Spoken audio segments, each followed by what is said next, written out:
All right, here we are in the life and suffering of Prince Jerian. We're going to dive back into this pretty deep by popular demand of Tanya, keeping me honest. But I'm ready for it today. I've had an espresso. I got another one online. I do have a delivery coming and I'm watching some pasta, but we are going to dive back into this. We're going to figure out where we were. We're on the air. Got 3 more acts to go after this one. But I remember we had only gotten through the first chapter of it. So there's a lot of work to put in here. So let's get caught back up. Let's take some time. So yeah, we're chapter 2. We obviously don't want to have emptiness. I think this is a constant thing where we blow our sanity. We've got a good amount of legacy of the Tempest. I remember that we plussed up on that. We were working towards a lot of personal drives for Sevilla. Yep, Ferdinand Elbar and Uther Tempest. I like Uther. We're 17 years old. Jerian Tempest II. Oh yeah, it's all coming back. Okay, excellent. Cornelius. I think Gaius is all right. Where is this? Tarquinius is one I don't like. Martha is an interesting character. Camille keeps coming up. We've got Emil and Martha. Yeah, these were our childhood friends. But I'm not sure how to feel about them. It definitely made it seem like we didn't like them so much in the last time we met them. Things that seemed different, they got married, which was sad because we had loved her, but now we have patronage. And I remember I was doing that. Where's our... Yeah, to make good with the commoners. I feel that that's important. We've got good loyalty with the old-faced clergy, great houses, and the distinguished Arknians, which I believe are Uncle Uther, or Gaius. Sorry, Gaius. Yep, there it is right there. Yeah, Gaius Tempest. We like Gaius. He's very fair. He's been working with us. Uther is our father. Check. Servilla, mother. Ferdinand Elbar. We included him in that family photo. I think he was one of the ones that trained us when we were growing up. So he's an important character. This is the family. This guy, I think he has a daughter. I don't remember her name. It started with an M. Octavia. I thought we were supposed to get married to, but it's looking like it's developing something with us and Camille. The only issue is Camille, I believe, is with Gaius. I think they're engaged. So we're going to have to toe the line on this pretty carefully. Chapter World Without Borders. Here we have Ferdinand right here.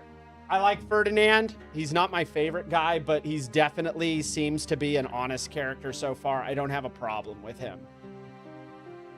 I am going to fill up something. Yeah, so I have an instant card order, so I have to be there to get it because it contains items that I must show my ID for.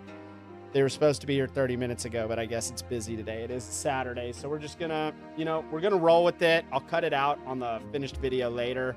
If you're watching this live, we're just gonna have to deal with that. I need to go grab something. 1 second.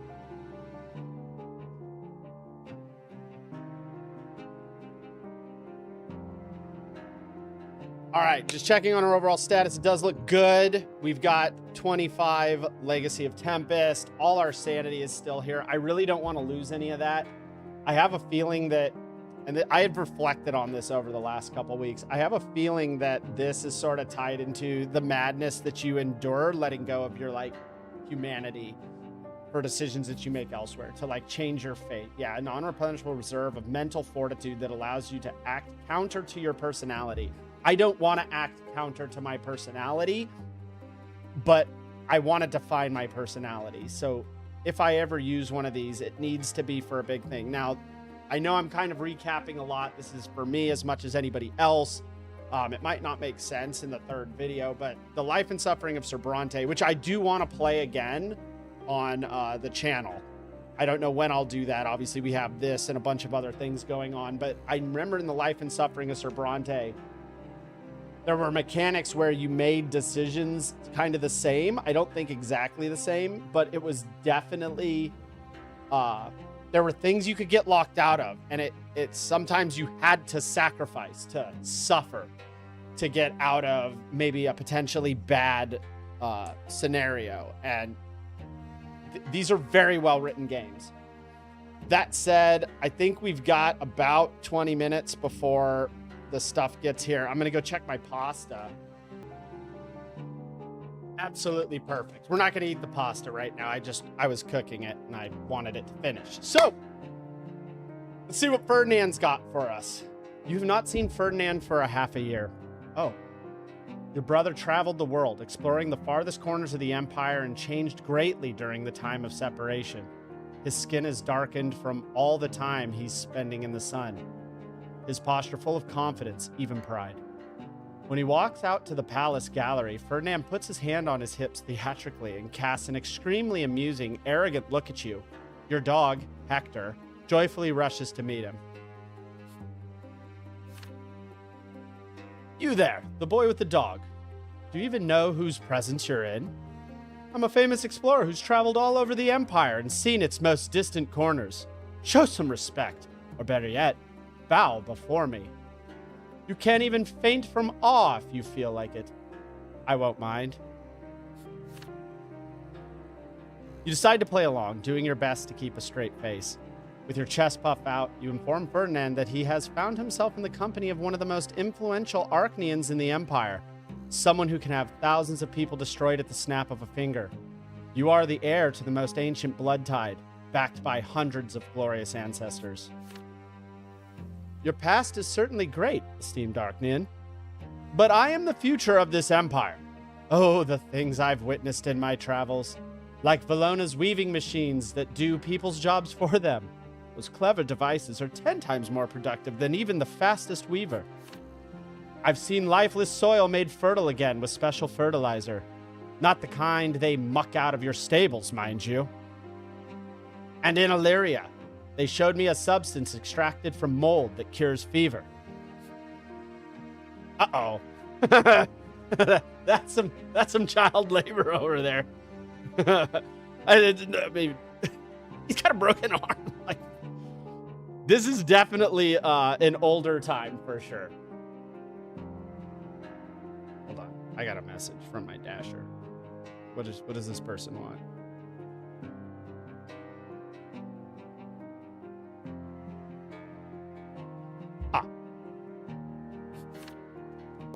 You play it cool as if none of Ferdinand's tales sound even the slightest bit impressive to you. You make a point of walking in the same haughty manner as the Arknians from the great houses. You've observed them often enough at the palace, after all, and take Ferdinand to inspect your domain. You showed your friend your private study in the palace and lead him through the busiest hallways just to have as many servants as possible bow to you. Then you take Ferdinand to the hall where the ball in your honor took place. You tell him how many Arknian beauties lavished their attention upon you and make up wild tales about dozens of rivals defeated in duels. You stop in the middle of the ballroom to peer at each other imperiously, both waiting for the other to admit defeat and bow, or at least blink. Your staring contest goes on for quite a while before you both burst out laughing from the ridiculousness of it all. I will say they're kind of dicks to make all those people do all that just like to have a little bit of fun. I don't know. I don't think I could do that to like a large group of people. But maybe we've changed. We are also 17. You laugh so hard neither of you can speak for a few moments. You just stand there, clapping each other on the shoulder. Your dog runs circles around you and barks in bewilderment. The servants, drawn by the commotion, peek through the doors, but you pay them no mind. You step out onto the balcony, where you finally catch your breath. A brisk breeze ruffles your hair. Ferdinand gazes out at Eterna, mesmerized by the sight of the city bathed in the glow of the setting sun. You've seen the capital hundreds of times in all sorts of weather, so it's completely lost its novelty by now. Your thoughts are occupied by other matters. Ferdinand has seen so much of the world, In just a short period of time, he's seen more than you have in your entire life. And while you both bragged and exaggerated, you knew right away that the things your brothers said about weaving machines and medicines were true, unlike your purported amorous escapades. Amorous. You have no idea how much I've missed you, you know? While I was away from the palace, I realized that family doesn't necessarily boil down to the people I'm tied to by the circumstances of my birth. The thought that I'm the son of the Empress did nothing for me on the road. But the promise of seeing you when I got back was so uplifting. I've come to understand that even people who are completely unrelated to me can become my family if I get to know them well enough. The people I've chosen, they're the ones who will stand by me no matter what. Unlike Mommy Dearest. It's a shame you can't go on long trips like this yet. A lot of things seem clear out there on the road. Come to think of it, I'm kind of glad I didn't have to join the Tempest blood-tied like you did. I can stay myself this way. I can think for myself, make my own decisions, and be sure they're mine and mine alone. And that's true. That is true. Because we kind of gave up some of that, I think, with that one ancestor that sounded like they were from Rome. I don't remember the name, but damn. I agree with Ferdinand here. Hearing that makes you a little bitter. Is Ferdinand implying that you can't be sure of your decisions? Then again, maybe that's where the true power of humanity lies, in freethinkers like Ferdinand. People not bound to any blood tide. We're getting deep. With feigned casualness, you ask if Ferdinand has brought anything other than tales of mold and looms back from his travels. He produces a small round box with a mirror hidden inside. Take a look at this. It's called a heliograph. People use these devices to communicate over fairly long distances when it's sunny outside. Unlike a carrier pigeon, its signal reaches its recipient in the blink of an eye. With a special code, you can use one of these to contact someone from the other side of the city, or even the next city over if you're on level terrain. Ferdinand plays with the heliograph, casting sunbeams onto the tops of the neighboring towers, and shows you how to interrupt the beam of light with a special shutter that obscures the mirror. You ask your brother if he could get you a similar mirror box somewhere. Sadly, there are only a few heliographs in the entire empire. Mirrors of the required reflectiveness can only be made from silver, and its use is restricted by the church. So I'd love to get you one, but it's just not possible. Unless your highness feels like using his limitless power to abolish the priests' monopoly on silver and pave the way for progress. Oh, I see what's going on, Ferdinand. Adopting the same exaggeratedly adult tone, you proclaim that introducing a bill like that would be entirely within your power if you deemed it the benefit to the Empire sufficient. That's abuse. Fired up now, Ferdinand starts convincing you that scientific advancements will change life in the Empire for the better. That yesterday's dreams can become a reality if antiquated traditions no longer stand in their way. As your brother tells you about how scientists have invented a device for observing the night sky based on a complex system of mirrors, you pause for a moment to seriously consider his request. You find it hard to refuse Ferdinand. His thirst for change and his bold ideas are infectious. But abolishing the church's monopoly on silver would mean going against the priests. Perhaps you could use their own rhetoric to prove that silver can be used for more than just rituals. Okay. Like, let's talk it out, right? I am a man of science. So I see, right? And let's even just go into our personality here for a minute, right? We've got our skills, but we've got our personality. And oh, there was another one. It's not passion. No, there's another thing here. Hold on. Yeah, there it is. So we've got two things that we really need to factor in when we're working on this, right? We've got whether or not we're doing what we want, we're staying close to the bloodline and obeying our ancestors, right? This is what he was talking about us being limited versus us doing what we want, right? And you've got kind of a little bit of that on two sides for each of these parts of our personality. Law, are we following the laws and, you know, like it says, meting out and accepting due punishment to maintain order? Or are we following our inner passions? We also have that here, right? Whether we're following our bloodline or doing what we want. And it seems like Ferdinand Elbar, our brother, is more aligned with will than blood. We made some tough decisions that I think were for the better. And we got a lot of Legacy of Tempest. Now, we have 10 we can burn and still be an almighty scion and not a spoiled heir or a broken child, right? We got to be careful here. But when we go over here, then we kind of have the politics, right? As we're moving towards rebellion, are we sticking closer to tradition or are we making progress? He is clearly of the will and progress. Right now, we're probably more aligned with tradition as per the numbers, right? But preserving ancient beliefs, rituals, codes of conduct, these are the clergy, right? And then equality and elitism, jurisprudence and dogmatism. Right, so this is really touching on what we're working with as far as how we're going to see our country move further. And that, I think, is one of the interesting things. I think we were just a duke in Sir Brante. I believe he was a duke. And we had control of, I think, a city. We were like a... Oh, man. I think we were... Hold on, I need to... I think what we were was we were in charge of a part of the city as like the magistrate or something. And coming into this one, we have the imperial Arknian Beatum, like the overall Arknian Empire. Here in Eterna, that's where we are currently, probably at that little house.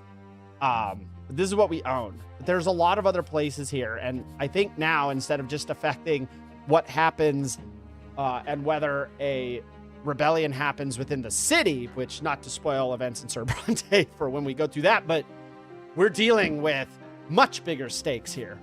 Not only ourselves, but our empire. So with that, we can agree with Ferdinand. We can promise to push for a bill that will let all estates use silver. That pisses off the clergy, the new faith clergy, clerics who deny the lots and teach their flock to find their own way to the twins. So this is counter to what we are. We're probably more aligned with old faith. We do have one more point there. We get a scholarship and we build our relationship. I think we'll max out. Oh, well, at least be an attachment with Ferdinand. So that could be really good. Or we could deny it, which will, your brother will not conflict. You will not enter into conflict with the church for your brother's ambitions to play around with mirrors. Ferdinand will never again entrust you with his greatest hopes and desires. Fuck. Ooh. Okay. Give me a moment. I need to think.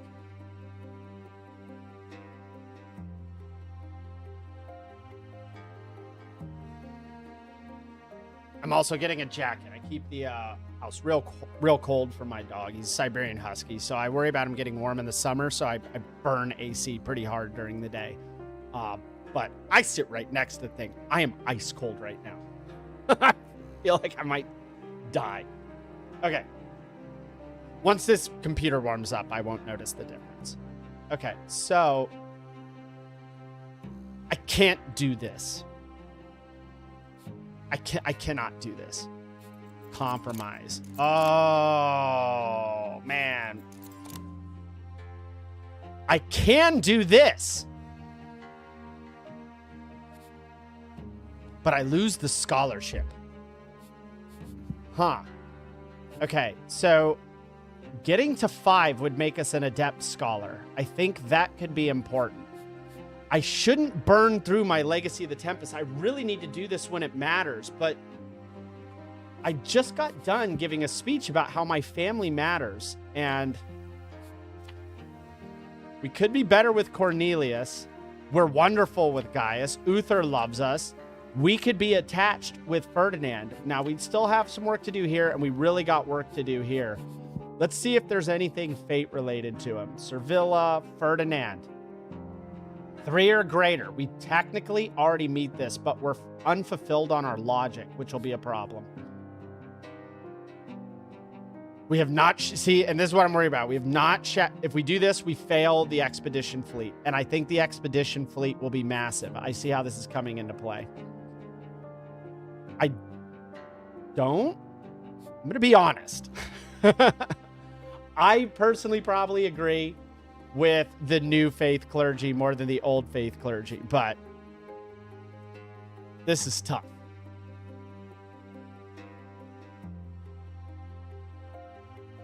Happy to have you here, Tanya.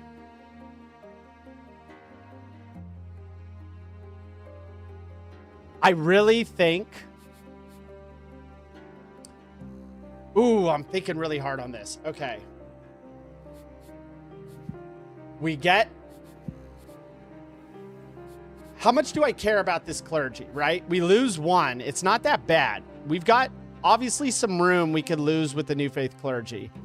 They're only 15 strength. They're the weakest, but I have a feeling these powers are going to change as we go, and I clearly would rather have allies as opposed to enemies. But that scholarship, I really kind of want that.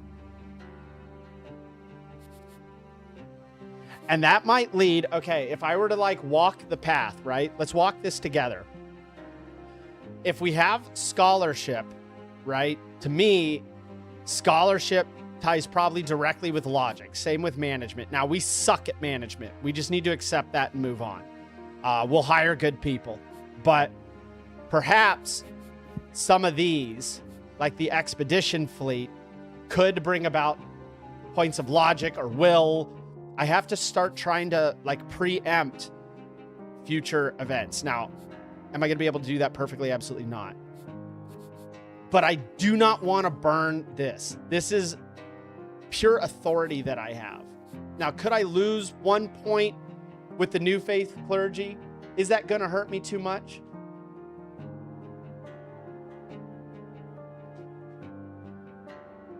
Hey, Mitchell, that's awesome. Yeah, we're going to push through this. You know, thank Tanya. She kept me honest, but we're absolutely going to keep going on this. I'm super excited, and I do want to do a playthrough of Sir Brante at some point. That was an amazing game. I beat that in a night. I stayed up all night till the sun came up. I could not put that down. I think it's much shorter than this one, which is why this one will probably be more paced out, because I think the last one was like a 3-hour session, and we only got through one little chapter. And feel free, if y'all ever have opinions on what I'm doing, feel free to put it into chat. I will consider what you have to say. This isn't just me playing alone. We're all here on the couch going through this together. This is the suffering.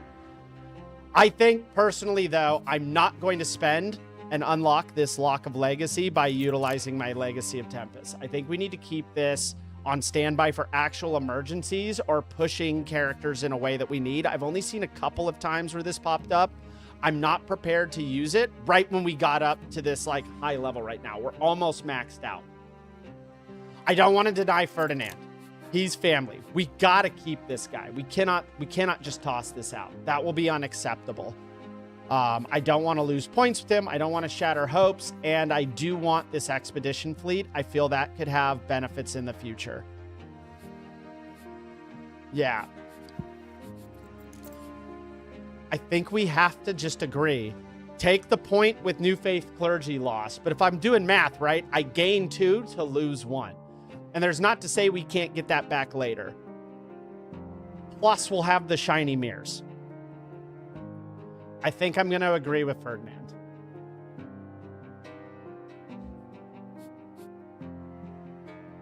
I honestly think we have to do this. there's just not an option. I'm going to give it 2 more seconds of thought. I just need to run some scenarios real quick. I'm trying to predict, but I don't think I'm going to be able to do it. And chances are we're just going to take the point. I want Ferdinand to like me. I want scholarship. We have to improve our character where we can. I think we lost a lot of points in Act 1 because of that.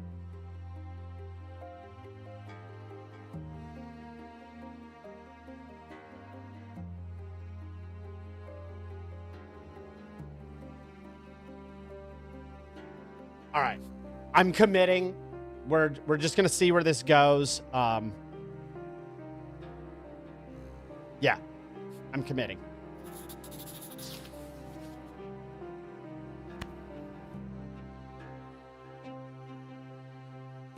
Nodding. You promised Ferdinand to try your best to bring his vision to life. Your brother beams as he gives you a warm, heartfelt hug. It's a bit too unrestrained for a nobleman. It's okay, man. We just made our brother's day. We're going to work with that. You spend the evening cooped up in the library.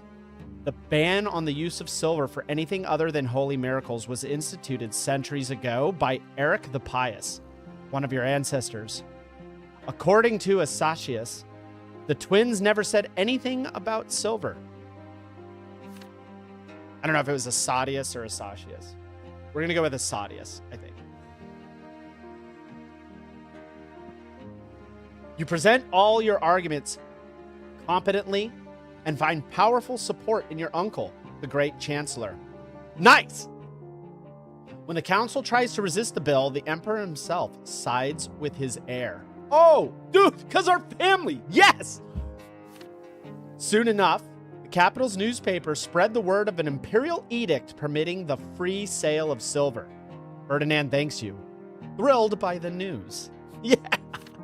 Silver begins to appear in markets and shops, only to sell out instantly. Goldsmiths use the metal to craft expensive jewelry that's in tremendously high demand.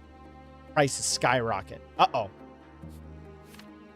All self-respecting ladies now consider it a must to appear at parties wearing an elegant silver brooch or necklace, considering the jewelry a sign of wealth and good taste. At the same time, I remember they used to do these noises every time I click the page. I got to give it a moment. We'll listen to the sound effects and then I'll read.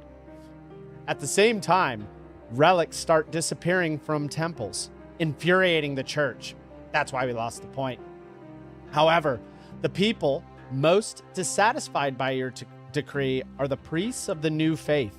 Their silver reserves have grown too meager to perform miracles and rituals. The next time you see Ferdinand, you voice your concern that the decision regarding silver may have been too hasty. No. You did the right thing, Jerian. New things always disrupt the existing order at first, but these crises are temporary. It'll all work itself out eventually. And I don't think he's wrong, right? Supply and demand, there's a large supply, but it's because it's new. Eventually, like, people will calm down. Maybe there'll be something new. Maybe we bring something new, and it'll figure itself out. New industries will open. It's just the market reacting. More importantly, we've shaken up a status quo that was stagnant for centuries, gathering dust. Yeah, fuck them. Like, honestly, fuck them. That is the faith. If I had to choose one of the two faiths, I'd probably go with new faith, if I can be honest. But right now, it's 1 point. What could go wrong? Oh, yeah. There it is. There it is. Yes. My man. And we got attached now. This is good. I think this was a good resolution.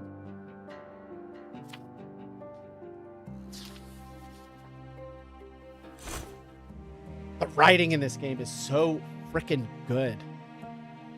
A gift for His Highness. A heady mix of aromas assault your senses when you pull back the heavy curtains separating the main room from the entrance. You can smell flowers, spice, wine, and perfume. This is your first time at an Arknian salon. You've been invited here by the great strategist Ovidius Lucullus. Lucullus. who's also a member of the Imperial Council.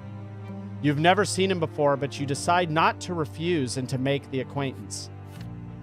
Many of the dignitaries seated at the tables are wearing masks. The soft sounds of a mandolin. I love mandolins. That is such an absolutely beautiful instrument. The first time I heard one was at the beginning of Silent Hill 1 in the intro, and I have never stopped loving the music that a mandolin can make. The soft sound of a mandolin accompanying the relaxed conversation. Someone is reciting poetry to their friends. You hear quiet laughter. As soon as you step inside, the hostess, an Arknian lady wearing a cherry red dress, takes you by the arm and leads you to the table in the middle.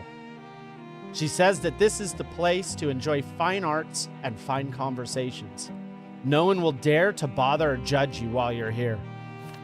The hostess indicates one of the masked Arknians with an unobtrusive nod, then reminds that it is tradition not to let it show if you recognize a masked guest. You'll be afforded the same dignity if you want to visit the salon incognito one day. Oh, this is one of those. You look over those present. A tall, broad-shouldered Arknian turns to look at you. The giant approaches you and hands you a glass of wine. Merriment can be heard in his bass voice. Bass, like a fish. Bass voice. Okay, so he's got a deep voice.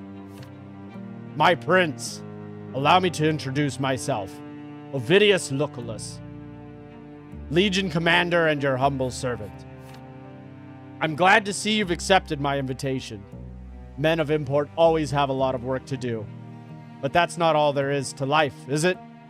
We rarely get a chance to spend a night in a pleasant company, relax, or simply enjoy a conversation. Besides, I was hoping to get to know you a bit better. All right, what does this guy fucking want? As you can see, we prefer to dispense with any unnecessary formalities here. This place is free of the burdens of our positions. For a while, we put the kowtowing and decorous small talk aside. Lucullus claps you firmly on the shoulder and, raising his glass, takes a greedy swallow. For a while, you talk and you listen to Ovidius's amusing story about his dispute with a negligent supplier of tack for the imperial cavalry. Soon, under the influence of wine and the languid atmosphere of the salon, you relax. Lucullus's eyes gleam cunningly.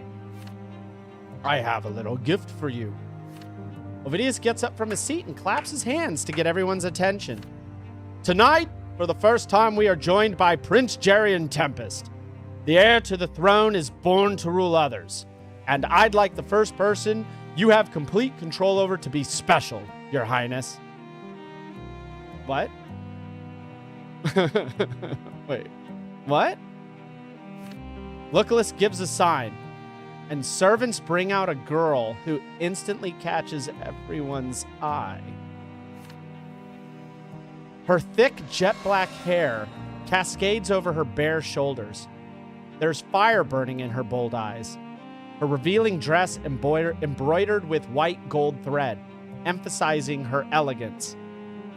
She looks nothing like the noble Arknian ladies in the room as she walks over to you, radiating defiance and alluring mystery. This is Agatha, and her dance is the most magical thing in the world. I would like to give her to you. I hope you'll enjoy her company tonight. The Tempest may bestow the twins' grace upon us, but someone needs to shower them with love too. And the love Agatha spreads with her dance can truly rival that of the gods. What the fuck? Go on, Agatha. Dance for your prince. The girl shakes her head defiantly. When she speaks, her voice is deep and velvety. Her foreign accent inexplicably makes her even more attractive to you, like a dish seasoned with some intoxicating spice. My dance must be fueled by love, but there is no love for my new master in my heart, because I have only just met him. As for your order, noble Arknian, it holds no weight with me. You've given me to the prince and are no longer my master. Oh, shit. An indignant murmur sweeps around the Arknians. Does this human woman not take too much upon herself? How dare she contradict the heir? Teach her obedience, Prince. Agatha answers without looking at anyone except you. She speaks as if you two are the only ones in this room. Slaves and maids are commonplace, but my soul is unfettered. What value can there be in fear and blind submission? My heart yearns to tell you a story, Master. A little fairy tale. Please heed this request, and your soul will be unburdened. I know tales of love and wisdom. Whatever you wish. Holy shit. I like this girl. She's killing it. I apologize for this concubine's audacity, Your Highness. It's an oversight on my part. Human tales? Sort of drivel is this? You can just order her to dance. She won't dare to disobey you. She knows it will cost her her life. The desires of her foolish heart mean nothing whatsoever. Brother, do I have to know you?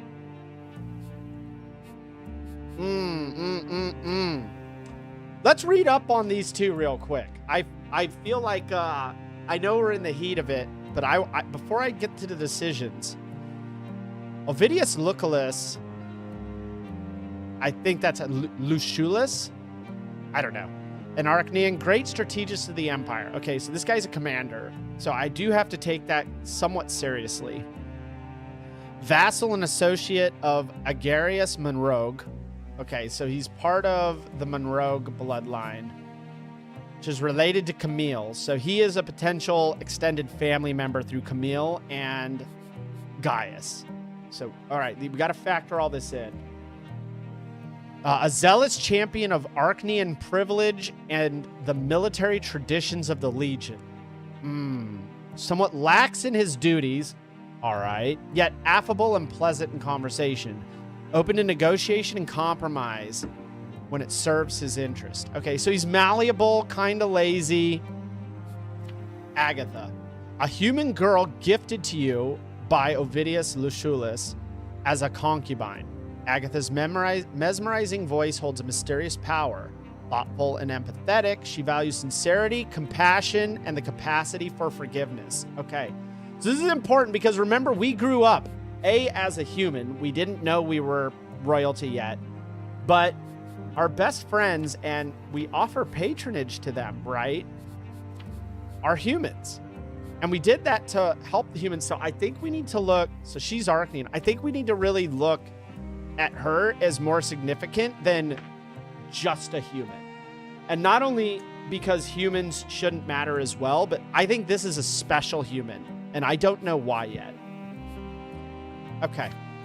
This wench should be grateful to be given the great honor of dancing for a prince. Instead, she's trying to trick us into pitying her and indulging her ridiculous whims. This kind of behavior must be nipped in the bud. She ought to be shown a firm hand right away.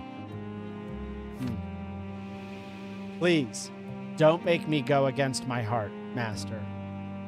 I feel like she's being super sincere. Agatha stares at you with her enthralling black eyes. The Arknians, outraged by her behavior, await your decision. Oh, shit. You stop and think. What will you do? Will you exert your power by insisting on a dance? Or show mercy and compassion by allowing Agatha to tell you a fairy tale?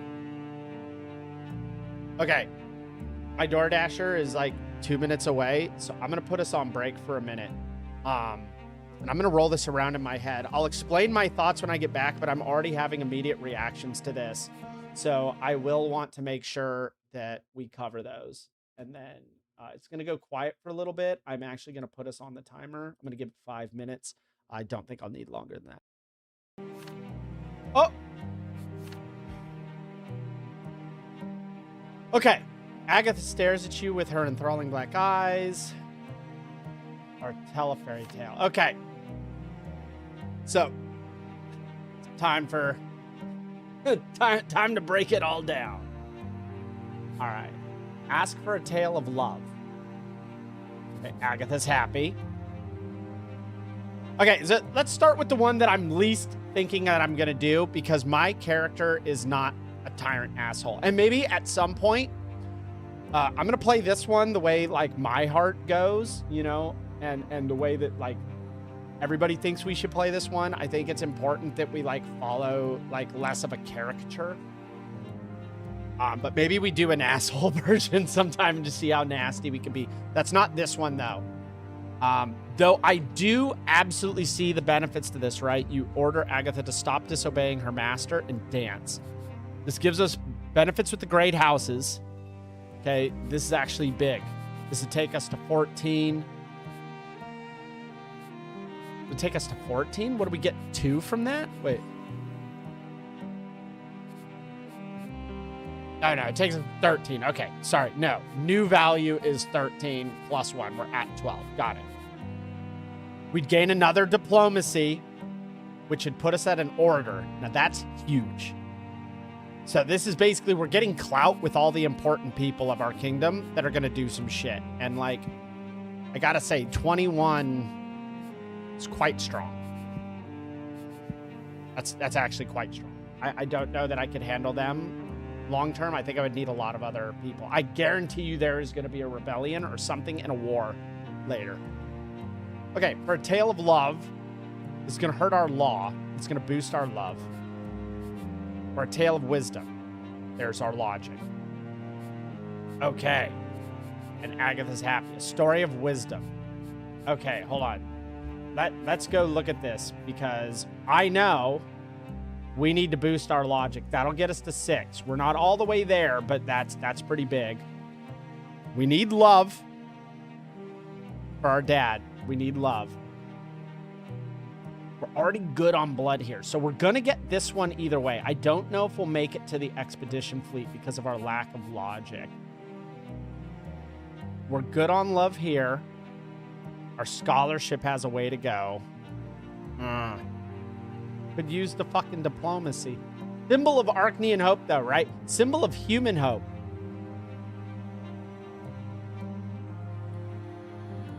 Huh. Beloved by all. See, and we're gonna lose the great houses if we go this way. I'm worried as an heir to an empire that we're not gonna hit these. We need to get shit. This really doesn't do anything for us. This is okay, so I'm not gonna lie, I'm feeling like, even though me as a person lines up with both of these more, I feel like I'm really putting her above the empire. This diplomacy, that is a big win down here. Pater Familias.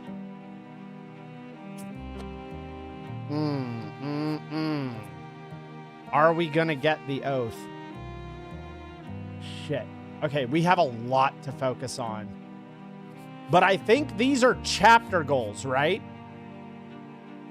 And we have a lot of chapter left. Empire unlocked later. Wait, what? Huh. Yeah. I'm sorry.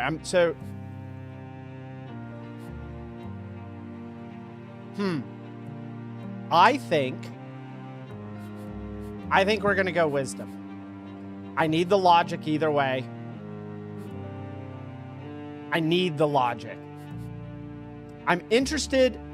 She's already my concubine. Like, I feel like maybe, especially, okay.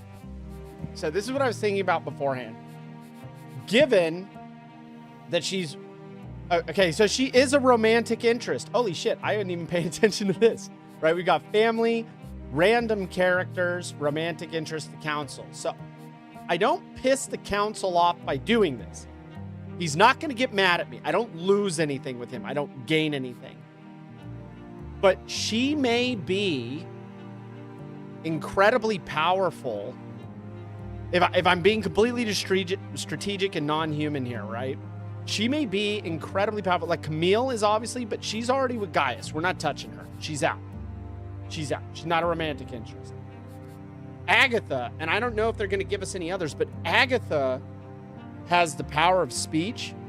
She's a human. Maybe we need to take her very fucking seriously. And I think we start by doing that and building our human relationships, just like we did with Martha and Emil, by showing that we don't just live by the old ways. Now, what do I lose, right? We're going to gain a logic. We're going to lose a passion. Your tendency to perceive the world through your emotions leads to sentimentality, ambitiousness, and pride. Is that what we're going to lose here? Ah, we're going to gain, yeah, so we would have gained a love, lost a law, but here we're going to gain a logic, lose a passion. I'm actually okay with this. So far, I don't have a whole lot going this way in the fates, right? I'm not seeing passion, no fucking passion. Law, I don't want to lose a law. We would lose a law there. We're already low on law. Could use a love, but like I don't care about, I want this one. I don't want to be for the humans or the Arknians. I want to be for everybody. I want to be, you know, the Jesus Christ of this fucking world. So I think what we're gonna do is ask for a tale of wisdom. That is what we're gonna do. I'm not gonna order the girl to dance. Maybe in like a hardcore, like I Am the King playthrough, I would do this, and maybe that would be really interesting to just see how the game reacts to those kinds of choices, but that's not gonna happen. For a tale of love, we could use it, but I'm really interested in this logic. Analyze the situation before coming to a carefully considered rational decision. I feel like I'm doing that live right now. So if I were to be playing Jerian as myself, we have to go with wisdom.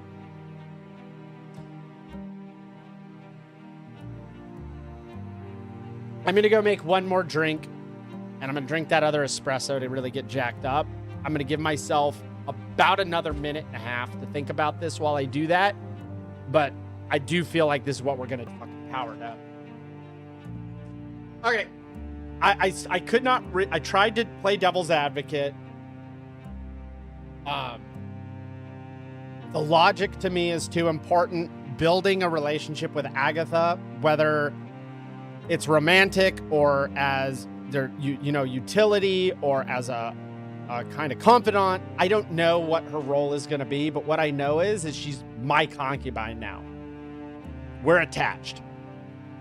And I believe that I have lived the 17 years of my life in this game trying to be as true to those around Jerian as possible. So that is exactly what Roderick, Prince Jerian, is going to do. He's going to continue being true to himself, even if he has to be untrue to himself to be true to those that are important to him. I think that logic aligns with me, and that's what we're going to do. You make it clear that since Agatha now belongs to you, you get to decide what she will or won't do next. And you want to hear her story about wisdom. And I do actually want to hear her story about wisdom. Ovidius Lucullus, I'll say that name different every time. I should just start saying Ovidius, can only shrug in bewilderment. The Arknians whisper indignantly that soon they will have to live under an emperor who can be pushed around by a human wench. Fuck you. Fuck you, dude. He should fucking fuck their party up. That actually pisses me off a little bit. Because I don't feel pushed around at all. I feel that I know that there's like kings and royalty and all that shit. I don't live in that world. I'm from America. Like, what do I know? But like, how is hearing somebody's wishes about their beliefs and then reacting to that being pushed around? What the fuck? See, this, okay, that exactly right there is why I kind of don't want to be pals with the Arknians. I know I am one, but do you know what I'm saying? Here we go. Let's get a story. Let's have a nice, calm down, everybody. Calm down. Let's have a nice story. Agatha sits down next to you. You feel caught in her dark, soulful eyes as she begins her tale. Her deep, velvety voice envelops you like a blanket. Agatha tells you a story about a prince who refused to see the common people of his kingdom suffer. Hey, I know someone like that. He wanted to come up with a just law to ease their plight. So the prince decided to travel the land and ask all of its wise men what kind of law they considered fair, only to receive a different answer from each sage. The king died, and the prince was recalled to the castle. Seeing the empty throne, the young man wept bitter tears. Then he realized that justice wasn't born from some made-up law, but rather of sympathy and compassion. And the prince had always had these qualities, for he loved his people and his homeland. From that day forth, he ruled wisely and fairly. Agatha's tale is like a warm breeze caressing your skin. You feel somehow calmer, more confident. You breathe deeply and evenly. It's as though your soul has been filled with wisdom akin to the law of the twins, but even gentler and more merciful. You're left speechless, feeling like you're about to drown in Agatha's fathomless eyes.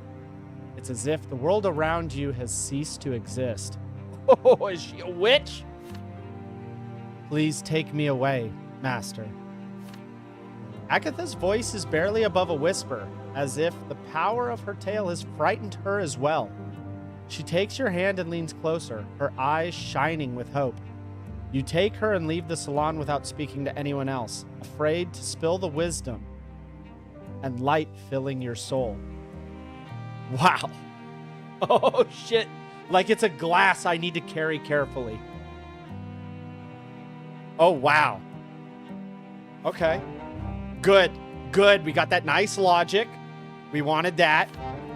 Agatha, she's a buddy now. Well, she's indifferent. But we can get some sympathy from her if we get one more point, which I have a feeling maybe they're going to push her on us kind of hard. I mean, she's a concubine, right? Interesting.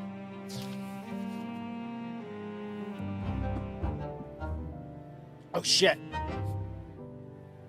Oh, we may have missed it. They're giving us one. We're getting the first one right now. I guarantee you that's this one right here. No. Unfilled conditions. All conditions fulfilled. No. We're not getting it. What is this? Shit. Okay, this event is triggered by your previous actions. Uther is greater than 3. We're at 5. Okay, so this was messing with me a little bit. We are the right side. Got it. And Uther Tempest does not have shattered hopes. I don't think I've shattered anybody's hopes. We got this is Daddy. Daddy dearest. Figs are quite finicky. They need constant pruning to maintain the perfect shape. We can't have anything but the very best in the Emperor's orchards. Now can we? Your father winks, then seems to notice something behind your back. His eyes dim as the relaxed smile slowly disappears from his face. You look over your shoulder. Ah, we like this guy. We like this guy. Dude, I'm literally with my closest family members right now. This could be interesting. Hello, Jerian. What are you doing here, brother? There are matters of the state that require your attention, and yet here you are, putting the palace gardener out of a job. The supreme leaders of the Old Faith clergy are gathered in the capital. They expect you to wear Eric the Pious's mask at the unification ceremony, the annual celebration honoring the emperor who entered our family into the holy pact with the gods is the day after tomorrow. And that's not the only duty waiting for you, the imperial house's state reception also requires your participation. All of the provincial high society will be there to see the emperor and share their hopes for the empire's future in person. If you refuse to do anything else, at least attend these two matters. Both the state reception and the unification ceremony are quite urgent. You're worse than Cornelius, brother. Does it please you to ruin such a pleasant evening for me? I have no desire to listen to this. Here, catch! With a mischievous smirk, your father chucks a pig right at Gaius' head. Your uncle dodges with a put-upon sigh before sitting down on the bench next to you. The look he gives Uther speaks volumes. Gaius won't budge. You feel awkward, unsure how to react. Oh, shit. Is politics the only thing you're willing to talk about? I wanted to share something with you, and believe me, it's just as important. Putting his garden shears aside, Uther sits down next to Gaius. Your father's gaze seems to wander before settling on some unforeseen faraway point. I had a dream the other night. In it, I walk toward the silver tree, clad in a simple shirt. I embrace it and fall asleep on its roots. And the holy tree covers me with its branches like a blanket. All my worries disappear beneath the canopy of its shining leaves, and I hear a voice. It instructs me. I need to travel to Magra and visit the silver tree. I need to go there incognito and see life in the Empire through the eyes of my subjects rather than from my lofty throne. The twins' holy sight is the only thing that could bring me closer to understanding. It's hard to put into words. I feel like I've lost touch with the world. I no longer stand my role in it. I think a lot about my duty and the meaning of life, but my thoughts get stuck. My questions drown in fog. My strength is waning. The weight on my shoulders grows heavier by the day, starting to feel like a mountain. And the blood tide doesn't have any answers for me either. It's unbearable. A pilgrimage to the silver tree will surely bring me back to life, and it will show me the world's true colors, clear all this darkness from my mind. I will see the true limits of my duty to the Empire. I will do that duty, and then I will finally be free. Your father pauses as a bright blue dragonfly lands on his wrinkled hand. His face darkened as if he's remembering something unpleasant. When he speaks next, he sounds somewhat irritated, but his resentment seems to be directed at Gaius rather than you. Jerian can fill in for me for now. Tell everyone that the Emperor has other business to attend to. This can be a good opportunity for my son to test his skills. I'm sure he'll do just fine. That's not an option, brother. You can't just shift your responsibilities onto your heir. The subjects expect the Emperor to appear before them, not his son. That's just formality. Jerian will inherit the throne anyway. Our subjects should get used to the changes that are coming. Jerian can deal with these urgent matters, and I'll finally get a chance to rest and clear my mind by embarking on this pilgrimage. Gaius shakes his head, but concedes defeat after a moment of silence. I see that you won't listen to me no matter what I say. Jerian, perhaps you can make your father see reason. Cornelius and I are counting on you. Fuck! Why'd you bring Cornelius into this? Okay, so.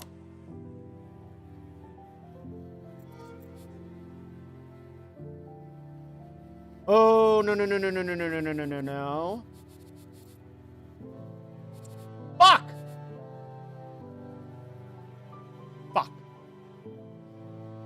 Well, here it is. Shit. Okay, so all of these are bad. All of these are fucking terrible. You assume the Emperor's duties while your father is away on his pilgrimage. Pilgrimage happens. We don't have enough love to do this, so we can spend 1 sanity, which who knows if I can get back, to allow him to go on the pilgrimage. Now, if we do this, shit! The Old Faith clergy will get mad at me. We do gain a management, which is useful. Uther gets happy, but Cornelius and Gaius get mad. I cannot let Cornelius go down. Now, okay, I want to be cool with Dad. Okay, Uther matters. He's the king. I'm taking his role. That said, I'm already maxed out with him, and I don't know. All right. Make arrangements for the reception. You promise to fill in for your father at the state reception on the condition that he wears Eric's mask at the unification ceremony. We lose some will, which is not good. We are very fucking low on will. We neglect our will. Shit. We neglect our will, and we would gain another blood. But it shatters the hopes of our father. He will never again entrust me with his greatest hopes and desires. Can I live with that? Now, that said, we get a boost from everybody else. Now, these are already unlocked because my will and scholarship are high enough, so I can hold the ceremony. You promise to fill in for your father at the unification ceremony on the condition that he deal with the state reception. So here, we gain the blood. I don't know that I love that. Here, I think this is honestly optimal choice. Old faith and new faith clergy go up. We receive no loss to jurisprudence. The jurisprudence doesn't drop, but we gain a dogmatism, which could be, I think that's actually a victory. And I think the fact that we have these unlocked means it's natural to our character. But we're going to shatter his hopes, and we, honest to God, do not, I don't want to lose will, but I really need the points here. I don't so much, fucking, where do they keep going? Okay. Because this gets us to 3 with Cornelius, right? So then if I'm going down to the oath, we align at the oath.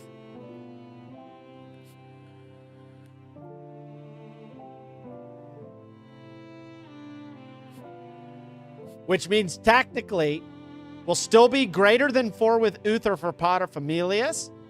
We will have 1 closer with Cornelius, but we'll get it anyways, because if you look, it's or event equals the oath, which we will achieve as long as we keep everybody up.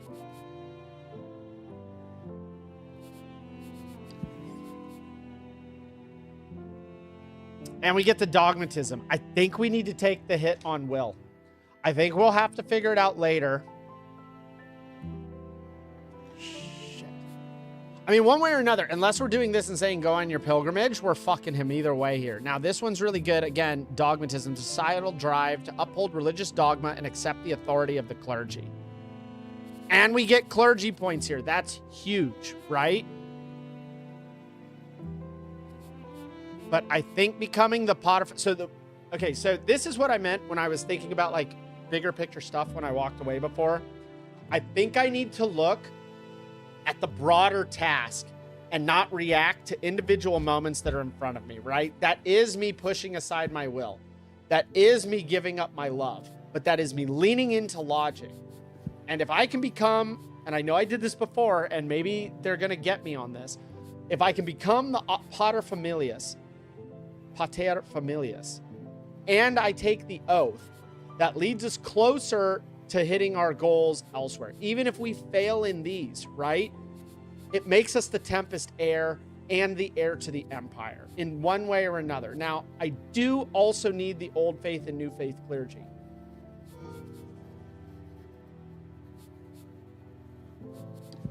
It's a tough one though, right? Because Cornelius, I mean, this secures it. That's what I'm saying.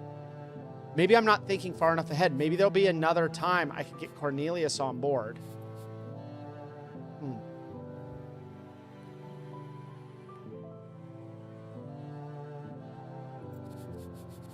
That is really good.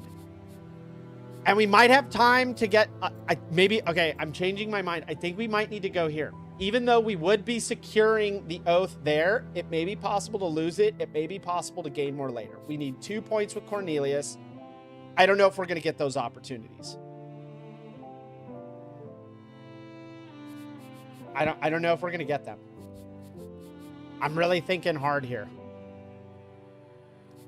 But beloved by all, I think we are farthest away from. So we only need 1 point with Cornelius. If we can get 1 point, we get this. And if we get this, we get this. So I don't need to get to 4 with Servilla or Cornelius. I just need to be here and keep my will as less than 7. Less than or equal to 7, and I'm at 2. I'm not even... If I can get to 7, I'll be amazed. So I truly do believe... Okay. Change of plans. I think we're going to hold the ceremony. We're going to collect this. We should be 1 point away on our beloved by all.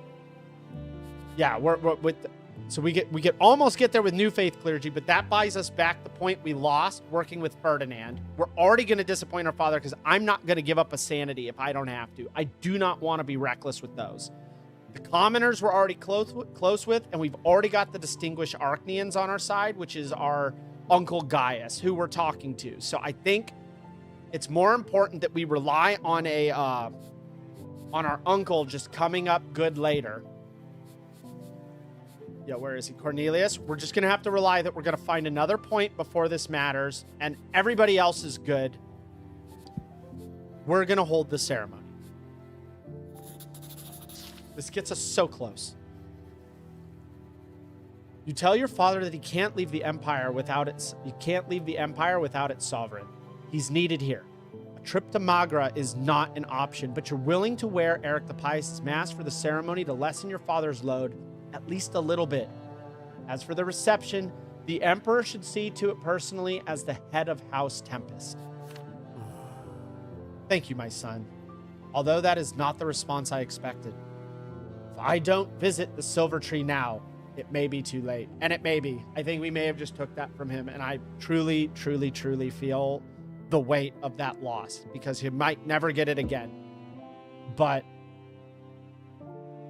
he kept me locked in a fucking room for fucking 10 years. Like, I mean, I feel bad for him, but like, dude, I've had duty preached to me this whole time and going things the right way. They cut my throat. So I feel for him, but like, I don't even know that I'm capable of making these decisions. And like, I don't know. I think he just needs to eat it and we can look for another time. But I think he'll see more in the twins relying on his family to help support him and lessen his load. I think he'll glean more than just happening to go to a Silver Tree. So I do think we're making the right choice right now. You spend the evening getting ready for the ceremony. You've studied theology well enough to know which books can help you. You breathe in the dusty smell of the ancient pages and settle down to practice the gestures, the words, the poses, everything down to the smallest detail. Your efforts are well rewarded when the ceremony goes off without a hitch. Nevertheless, the Emperor's absence doesn't go unnoticed. Many people find it surprising that Uther has decided not to grace them with his presence after performing the rite for 70 years. Your performance in Eric the Pious' mask is the new hot topic of the capital. People seem pleased that the crown prince is so faithful to the twins and his people's sacred traditions. The old and new faith clergies finally find something they can agree on: their support of you. Everyone in the church appreciates your diligence in preparing and performing the ritual. Nice. Very nice. Uther never mentions the pilgrimage again. The moments when his gaze seems so empty grow more frequent by the day. Damn. He keeps losing track of conversations, and his apathy becomes more pronounced. Shit. We broke him. We broke our dad. God damn it. But, you know, looking at this logically, as our Prince Jerian is, the intended outcomes were achieved. And we did gain a dogmatism, which I think could be good. We're a dogmatic society, but we didn't hurt our jurisprudence at all. Maybe because we can't. Maybe that's why we're already at 0. I do think I stand by our choice. Yeah, I'm sorry, Dad. Oh, Papa. Well, them's the bricks.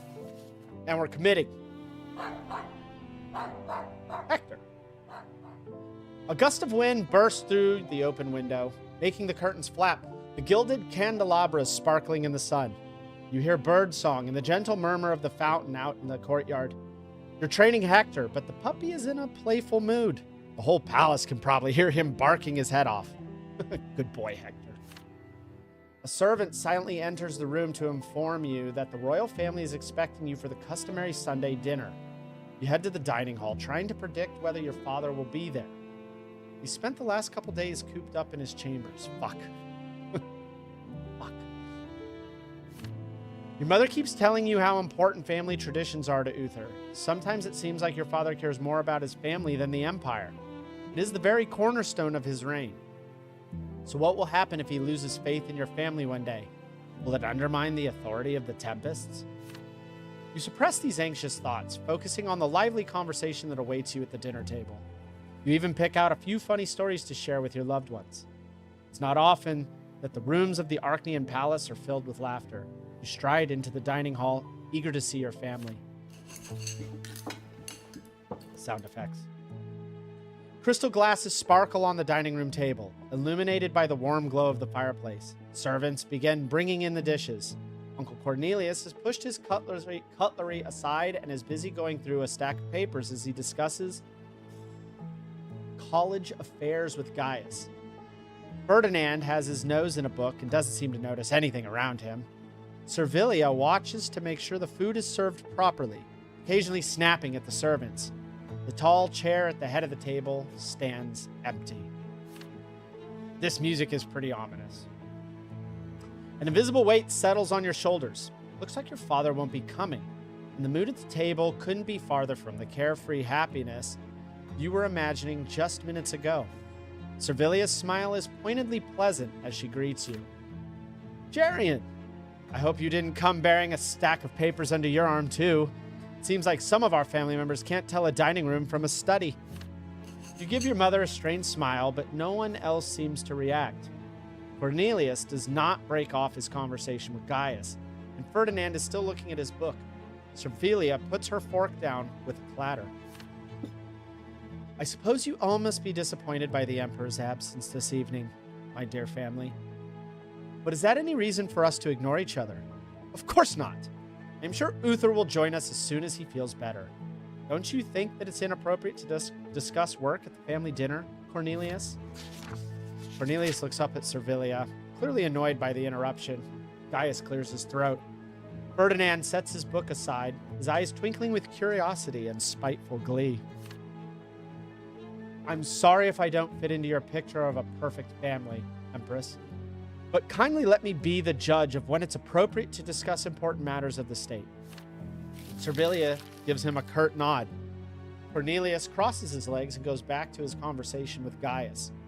Suddenly, your mother stands up and marches over to Cornelius' seat, all trace of her smile gone. Before anyone can react, she rips the papers out of his hand and throws them into the burning fireplace.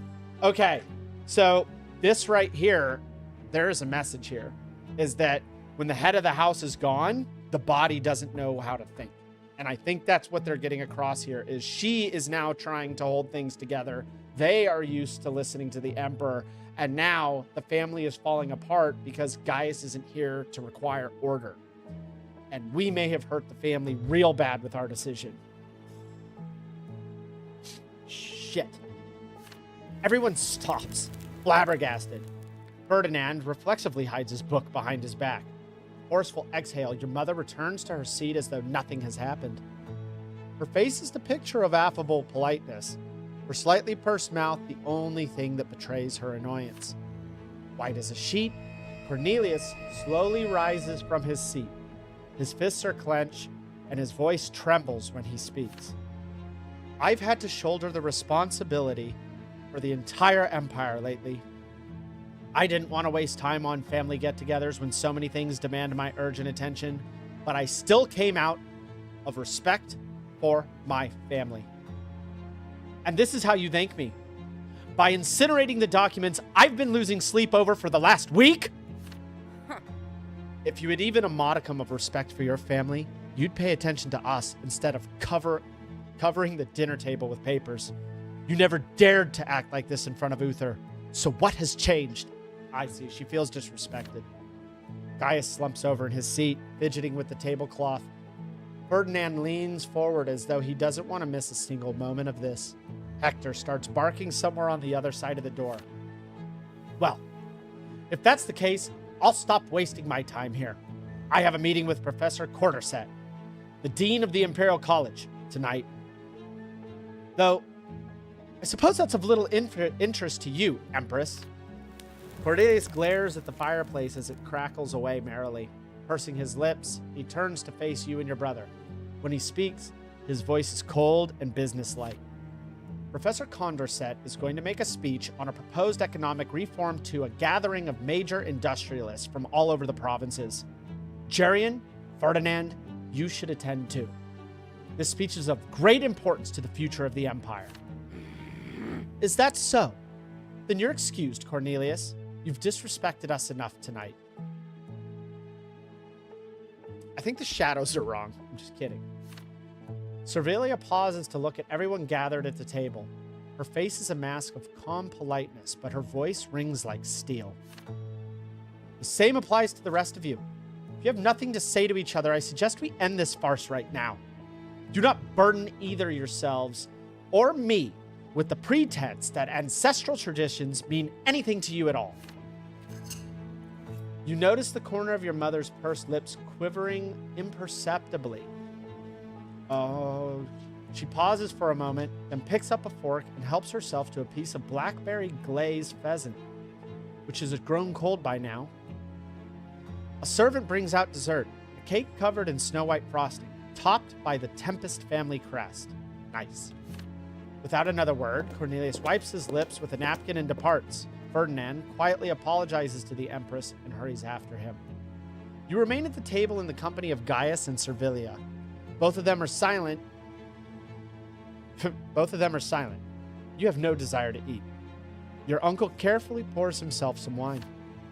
Your thoughts whirl as you struggle to come up with a solution to this mess. Should you intervene and try to reconcile your family? Or would you be better off following Uncle Cornelius to the college?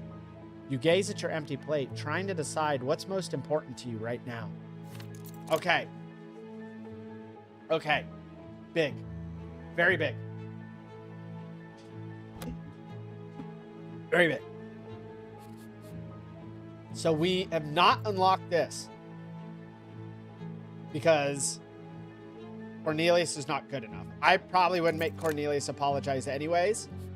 Servilia, now this will hurt me with her, but it will help me with the other two. And where are we at with Gaius? We're already maxed out with Gaius. So technically we gain the least amount from doing that with him. Yeah, we've already got him maxed out. I do not want to lose one with Servilia because she is at 3. Okay. Uther must reconcile everyone. Now this is going to hurt me with Uther. Or I can give up my sanity. Because I have too much blood. I would have to go against my... I'm seeing it. Shit. But I would get a big-ass boost with the commoners. Oh, but I would piss everybody off. Unacceptable.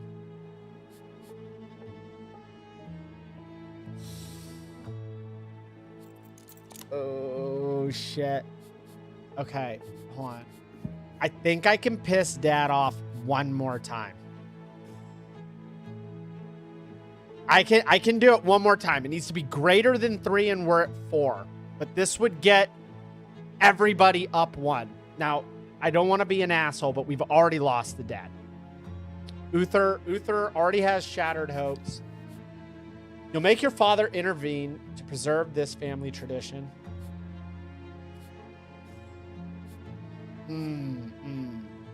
Do not want to lose one with Servilia. And this actually keeps me right where I'm at with everybody. So this, I think, becomes the safest play. But do we want to be safe?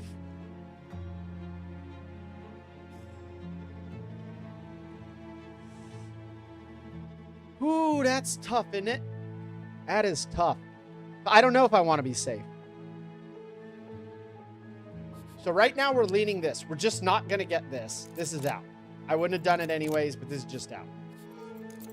I'm not giving up a sanity for this. So really it is these two. I don't think Servilia should apologize. I feel Uther should have been at the fucking dinner table. I'm going to go put some, I'm going to start the pasta. It is 7:25 p.m. Pacific Standard Time. So I'm going to go put on the pasta. Let's all think about this. If anybody wants to say what they think should happen, I'm open to listening to it. But for right now, I'm just going to go get the pasta started and warmed up so that I can eat. Because I think we got to do it. I don't feel right bullying the mom.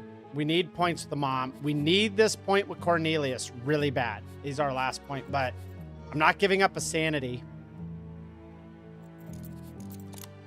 Fuck, I agree with this. And the logic. But look, Uther, Servilia, and Gaius lose one while we only gain one here. This would really hurt us overall. But we get that management. Fuck. I get excited like that, and my dog absolutely thinks like I'm trying to hurt him. not hurt him, but he's just like, I didn't do it. And I'm like, it's okay, buddy. I give him a little pet just to let him know that it wasn't him. But all right, Uther's got to do it, and I'm sticking to it.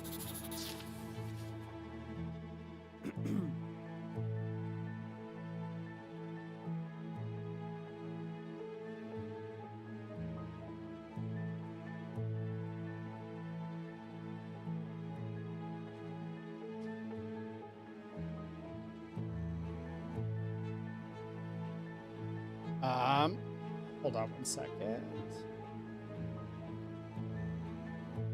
Okay.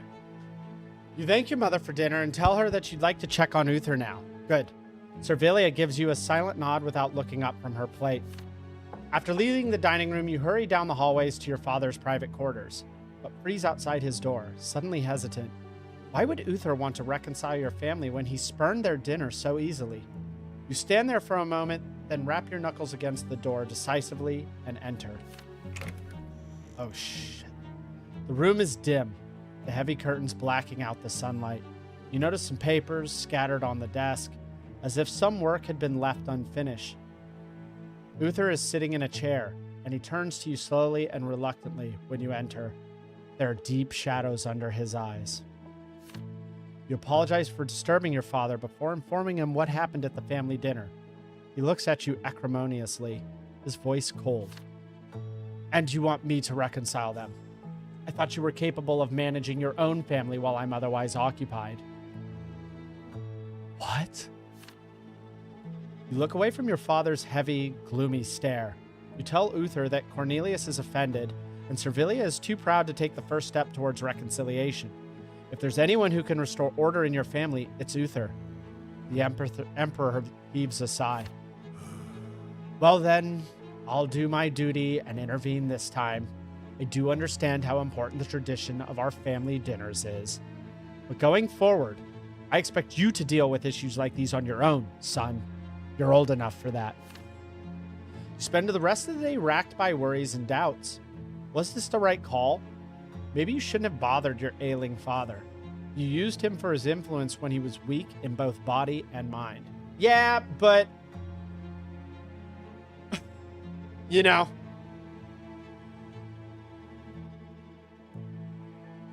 Ooh, this game likes to make me feel regret. But when the next Sunday rolls around, a servant goes to summon you to the customary family dinner. You enter the hall with a slight trepidation, only to find your family sitting at the food-laden table once more. To your surprise and joy, your father is present as well. He's in his rightful place at the head of the table, nonchalantly sipping a glass of wine. Cornelius is in the middle of an animated discussion with Servilia, and Ferdinand is telling Gaius a joke he overheard in a low-born neighborhood. Your mother squeezes your hand quietly as you take the seat next to her. You smile. The atmosphere of domestic bliss and mutual support covers you like a blanket. You spend the evening laughing together, exchanging friendly barbs, talking about this and that, and sharing pleasant memories. You keep casting furtive glances at your father. He looks tired, haggard, even though he seems to genuinely enjoy the company of his family. In the middle of dinner, Uther suddenly gestures for his personal servants to approach him. They seem to know what the Emperor wants as they take him by the arms and lead him out of the dining room. Uther waves Servilia's questioning look away, saying that he has urgent matters to attend to. Okay, so Dad's really old, but the lesson I'm taking from this is the head of the family keeps the family together, mind and body. And I'm not getting into any, patriarchal whatever. I don't give a shit. All right. I'm looking at what the messages I'm reading here is that when he stayed out, he is the cornerstone of the family. Servilia wanted tradition to continue. We know blood is big for her. Her fate, I think, has blood related to it. Other members of the family are worried about their particular interests, but when Uther is there, the family is the focal point. So that will become my role. We need to remember these. They're teaching us lessons, I think. You pull graceless miracle.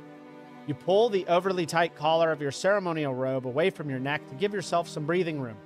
Several servants are bustling about, getting you dressed. You're hidden from prying eyes in a small inner room of the temple. While you're getting ready, worshippers are gathering in the hall on the other side of the wall. A thin Arknian man stands in front of you like a solemn statue. His face is lined with age, but his eyes are still sharp. This is Terentius Ogriff, the Pontifex Maximus. He keeps a watchful eye on the servants' work, making sure that everything is done properly, in accordance with ancient canon and unwritten rules. Catching your gaze, Ogriff tilts his head and starts speaking. This rite used to be performed by your august father, but you're going to take his place today, your highness. You will honor the pact between the twin gods and House Tempest by delivering their grace unto your people. Please allow me to refresh your memory. You'll need to say a prayer in front of the congregation. Then let your sacred blood flow, becoming a conduit to the twins' grace. Thus will the twins' divine love reach their flock. Still tugging at your collar, you cautiously ask the Pontifex Maximus, how can you be a conduit of divine love if you have not received a priest's sacrament? Not to worry, your highness. As a Tempest, you had your sacrament when you entered the blood tide. The pact with the twin gods wasn't made with you personally, but rather with your blood tide, which means that all your ancestors and descendants are beholden to it. A Tempest lot is to be the tool of the twins in the land of the living. A chill runs down your spine despite the sweltering heat. It's a strange feeling knowing that you were chosen by the gods. The servants fasten a heavy fur-lined mantle to your shoulders, then spread the train out on the fat floor behind your back. It takes some effort not to bend backwards beneath the bulk. It's even harder to breathe with the added weight piled up on top of you. You feel a drop of sweat trickle down your spine. Taking yet another gulp of air, you ask Ogriff why the ceremonial dress has to be so uncomfortable. It's summer, after all. Why do you need to wear a warm mantle?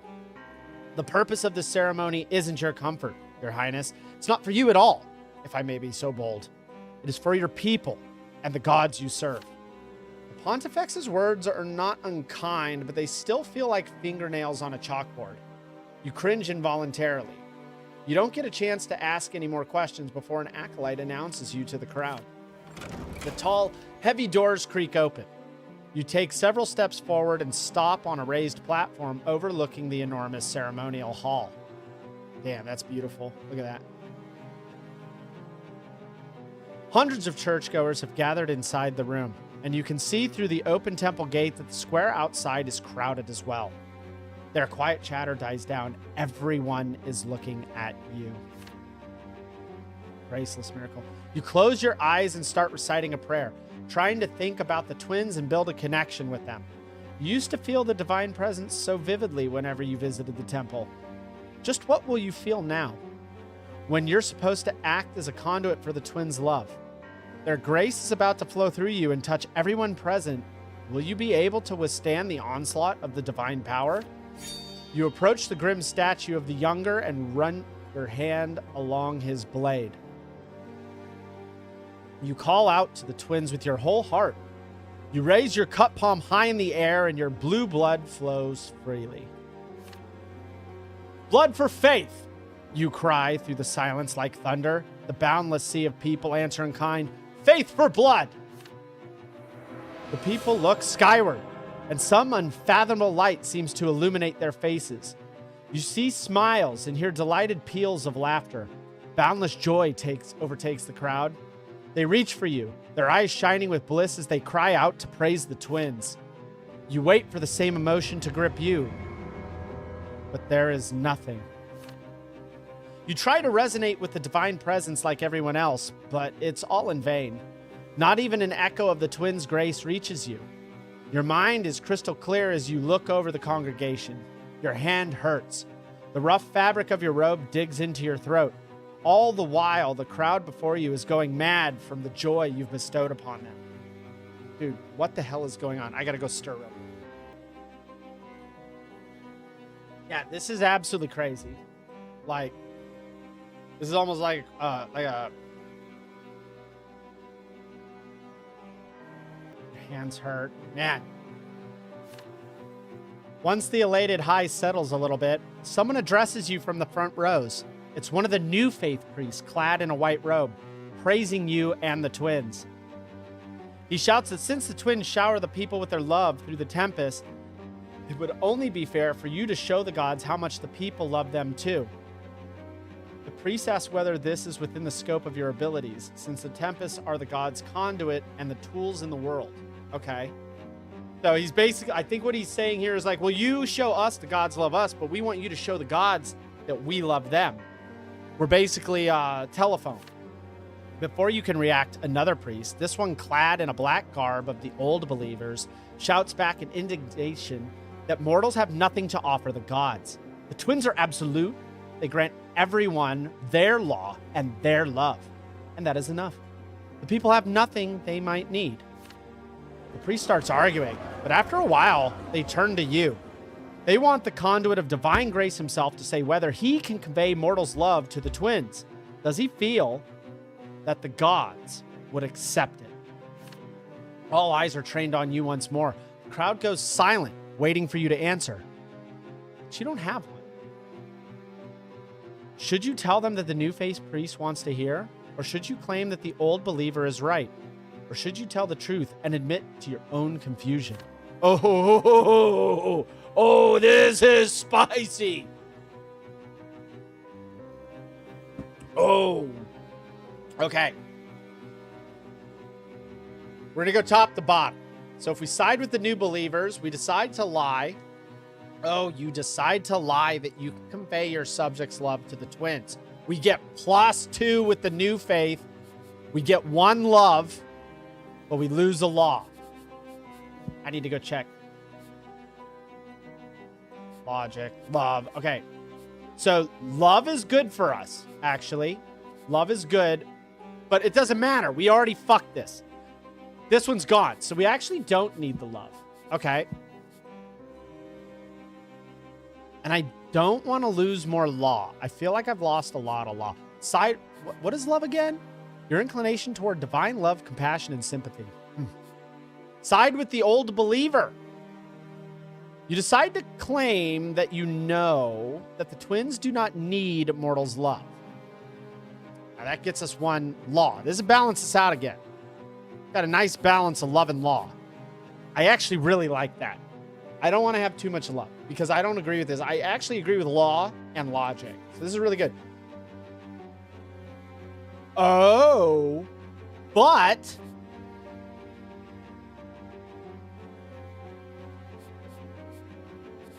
I need to go look at something real quick.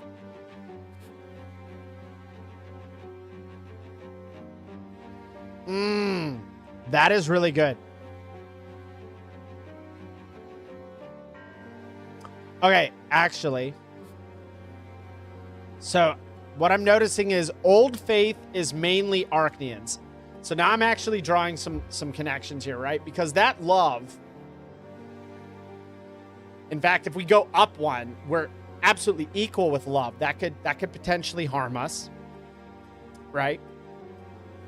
But the great houses, the distinguished Arknians, and the old faith are lined up under the symbol of Arknian hope. I don't know how I missed this grouping before.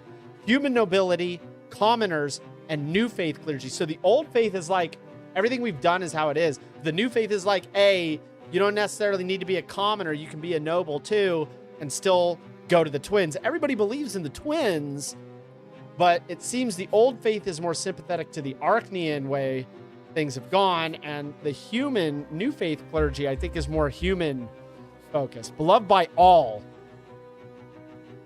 We really need 1 point with one of the clergies, but what I'm happy to report, right? Let's talk about who this Terentius Ogre, if that's the priest, that could be a really good person to boost up. And he's on the council, right? We've got 1 with him. This guy fucking doesn't give it. This guy might be really good. Firmly supports the Tempest's exclusive rights to rule the Emperor. Leads the Church of the Twin Gods and the Old Faith clergy. He hates the New Faith. Okay. I think we need to do this. Okay? Because, like, having the law is good, and getting points in either of these is going to be consequential. But I could just say you decide to admit that the holy rite makes you feel nothing. You don't know the answer to their question. I have no fucking clue where this is going to go.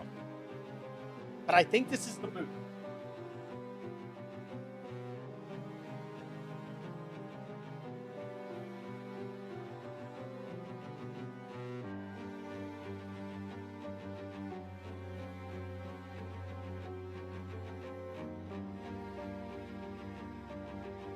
Team. Okay, I'm gonna go to the bathroom. I'm gonna stir my pasta a little bit. It's almost heated up. We're gonna eat in between reading. I don't know how this is gonna go. That's what we're gonna do. I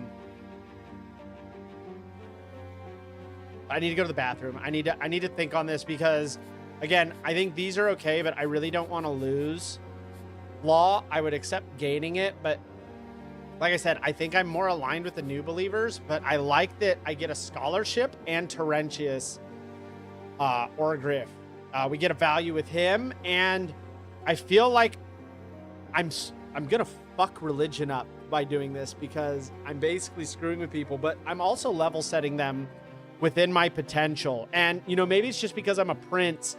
I'm not the emperor yet. Maybe I get some power when I'm the emperor, but I want to be careful about making promises too early that I have to follow down quest lines because these games tend, as you can see, choices matter. And I don't know what this one will do. But it is the truth. My guy felt nothing.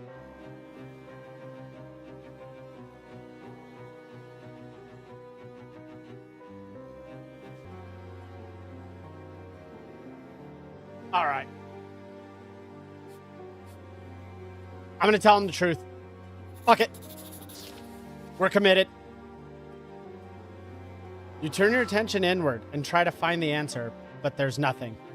The gods are dead silent. The truth may be harsh, but you have no right to deceive these people or yourself. Fuck yeah. In the silence of the ceremonial hall, you speak what's truly on your mind. You feel nothing whatsoever. Not the twins' presence, not your connection to them. You don't have any answers. The cruel reality stuns the crowd into silence for a couple of seconds, but then the hall erupts. The new faith priest turns to the flock and shouts that if even a Tempest has no answer for them, no one does. It follows that Saint Asatius didn't have one either when he wrote about the lots in his holy scripture. Everyone needs to find their own way to the twins. He's interrupted by the booming voice of the older believer. The gods are absolute, so if even a Tempest can't hear them, no one should try to know them. The twins are too great to fit into a single man's mind. Everyone needs to accept this and humbly abide by their will. Pontifex Maximus steps out from behind you to address the congregation. He raises up his scepter, topped with the symbol of faith, effectively ending the debate. The Tempests are emissaries of the gods. Prince Jerian has bestowed the twins' divine grace upon you today. A devout believer would accept this without trying to grasp what is beyond mortal understanding. Terentius Orgriff takes you by the shoulder and leads you behind the tall double doors, away from the congregation. You told them the truth, Your Highness. That isn't always the right call. Still, refusing to lie takes great courage. I can respect that. Deceit, and self-deceit in particular, is the first obstacle on the way to learning the truth. Honesty is a must for those who seek to uncover the true nature of things. I'm aware that you must have a lot of questions. You'll get your answers in due course. But for now, I need to address the flock. The Pontifex Maximus walks away, leaving you alone in the empty room. You're finally free to rip the heavy mantle from your shoulders and undo the button on the hateful collar. You've told the truth, which is crucial for seeking knowledge and real answers. But what about you? Is duty all there is to it? You've bestowed the twins' grace upon hundreds of people, yet somehow it has passed you by. You take a few breaths. Bleh. trying to come to terms with the god's silence. You're alone. You slump into an armchair in exhaustion. On the table beside you lies a book with a gilded cover, The Lives of the Twins. You open it and your bleary eyes land on one particular phrase. The lies and blasphemies a man consumes besmirch him not, yet those he produces do. So drinking a lie does not besmirch you, does not lower you, but producing a lie tarnishes you. Well, we've got that 6 scholarship. We're growing. And Terentius appreciates us a bit more. That's good. I don't think we get anything from it. Oh, yeah, we've got sympathy. Okay, that's actually pretty high speed.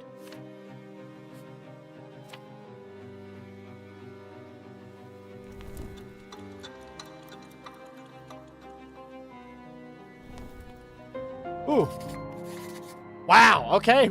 We pushed forward. Eterna, 1133, Protocol of the Sixth Assembly of the Acolytes of the New True Faith. Committed to writing by Father Brian, who was present at said assembly. The assembly received a report from Luke, Patriarch of Arknia, pertaining to the following. Item the first, the unbearable loss of Fotis, Patriarch of Magra, summoned by the twins to their side in the autumn, but not the winter of his years. An ungodly crime has been committed. Fotis was stabbed to death in broad daylight in Anazot's main square as he delivered a divinely inspired sermon to the multitudinous flock there present. May his soul rest in the shadow of the silver tree, and may he know bliss upon the peak of the shining pillar. Item the second, the theological training of new believers for the purposes of debate and swaying those in doubt to join our cause. Patriarch Luke reports with all fervor that it is necessary to converse with the flock wisely and at length so that our people might better absorb the wisdom of the new faith and be led to the true path. The next speaker was High Priest Stephan. Item the first and only. The Venerable Stephan reported, citing much evidence, that the allowances of the clergy must be increased. In particular, their meat rations must be 2, or at least 1.5 measures more, so that the gentlemen of the cloth might not be in such need as they are today. The assembly also heard from Junius Diamant, Patriarch of Astinia. Item the first and only. Patriarch Junius provided valuable insight with his report, in which he counted every lay soul that has joined the truth of the new faith over the past year. The Honorable Patriarch Junius also proposed several methods of increasing the number of converts even further, as well as what words and deeds might be used to explain the new faith. In their infinite wisdom, the assembly has arrived at the following decision. Item the first, the new faith shall distribute a pamphlet entitled The Blindness of Asadius to the priest in every province. Following a brief debate during the selfsame assembly, said pamphlet was recognized as the best explanation of the old faith's errors. Having read it, every priest will be able to support his polemics with greater wisdom. Item the second, from this month onward, Patriarch Luke shall preach 2 to 4 sermons to larger gatherings so that he might not waste his breath. Father Savarolo, who is respected by the laity, has volunteered to corral the flock to said sermons in sufficient numbers. Item the third, the new faith shall find places in the capital suitable for the construction of new churches, and, once this is done, submit petitions to begin said construction. Insofar as the number of parishioners is growing, the new faith must be bolstered with additional churches to accommodate its flock. Item the fourth and last, the decision regarding the increase of meat rations will be postponed until the next assembly, which is scheduled for the 7th month. The day will be announced later, for the 7th month is rife with rain and the roads could become mudlocked, rendering travel inconvenient. So our dogmatism went down. Shit. Well, we gained it, but it's fine.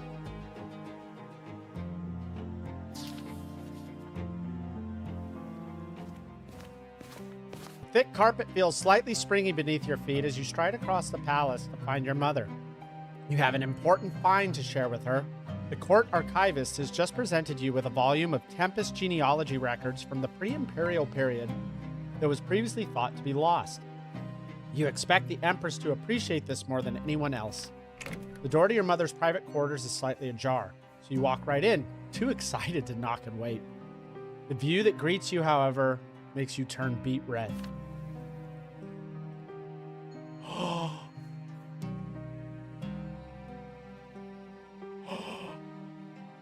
No!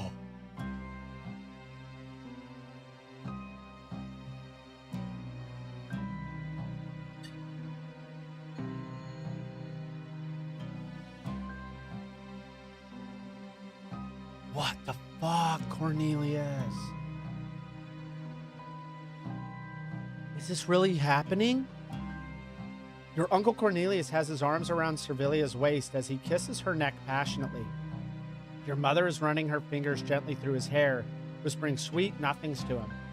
When Cornelius looks over to find you standing in the doorway, his expression is annoyed rather than embarrassed. So the snippets of rumors and allusions to your mother's infidelity circulating the palace are true after all. You preferred not to listen to them, but now your worst fears have been confirmed. Your uncle says goodbye to your mother and leaves the room without so much as a single word. In your direction, a single word in your direction. I'm like shocked. You watch him walk away, bewildered and still at a loss for words. When you finally regain your presence of mind, you take several decisive steps towards Servilia. She finally turns to you, and you realize that her face is covered by a velvet mask. It is green and white, the colors of the Monroe crest. You try to sound confident as you demand an explanation, but there's still a telltale quaver in your voice. Quaver? Maybe they meant quiver? Servilia flings her arms up in the air. Her quiet laughter reminds you of a crystal bell chiming. The slits in the mask reveal merry sparks dancing in her eyes. Good day to you, Your Highness. I'm afraid you have the wrong person. I'm not your mother. My name is Servilia Monroe. You've caught us at the end of our rendezvous, but no matter. It's no secret that Cornelius Tempest holds a special place in my heart. But your expression tells me that you find this explanation lacking. My prince, perhaps your mother can explain it better than I. Servilia takes off the mask, and her entire countenance transforms in a matter of seconds. Her relaxed bearing becomes strict and forbidding, and the look in her eyes grow cold. I'm sorry for not explaining this tradition to you sooner, son. Masks are an important part of our culture. When an Arknian puts on a mask, they quite literally become another person. As Empress Servilia Tempest, I would never betray my husband, nor would I put anything before my family. But Servilia Monroe, the person who appears when I don my maiden mask, she's different. She still loves Cornelius and enjoys spending time with him. Huh.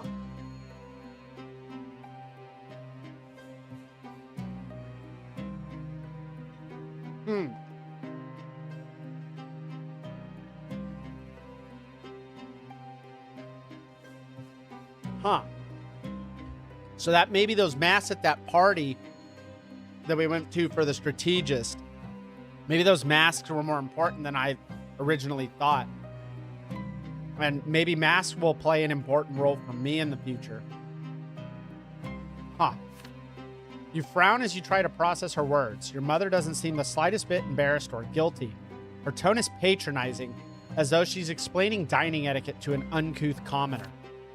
You point out that despite the traditions, her behavior reflects poorly on House Tempest. The rumor of her affair with Cornelius have reached your ears as well, and gossip like that is unacceptable, since it tarnishes the Emperor's reputation. Yeah. Servilia lifts her head and looks down her nose at you. Oh, I know where those rumors come from. Humans. They're just not cut out to be nobility. Those lowly pedestrian beings have no understanding whatsoever of Arknian culture. Wow. Didn't you have a human son? Isn't that what Ferdinand is? They need to be constantly reminded of their place in this world. You are my son and the Emperor's heir. When you hear someone speak ill of our house, you should silence them with your sword instead of demanding explanations. I view you as the champion of our family's honor and interests, for our blood tide flows within you. Protecting this honor is your duty as a Tempest. The tradition of wearing masks is part of our great culture. Human minds are too feeble to grasp it. They ought not speak things beyond their understanding. I trust that your reign will be remembered in the glorious annals of the Tempest history as our golden age. So go forth and be our hero. Defend our family honor and our Arknian culture. Put ignorant people who dare to defame our house in their place. Man.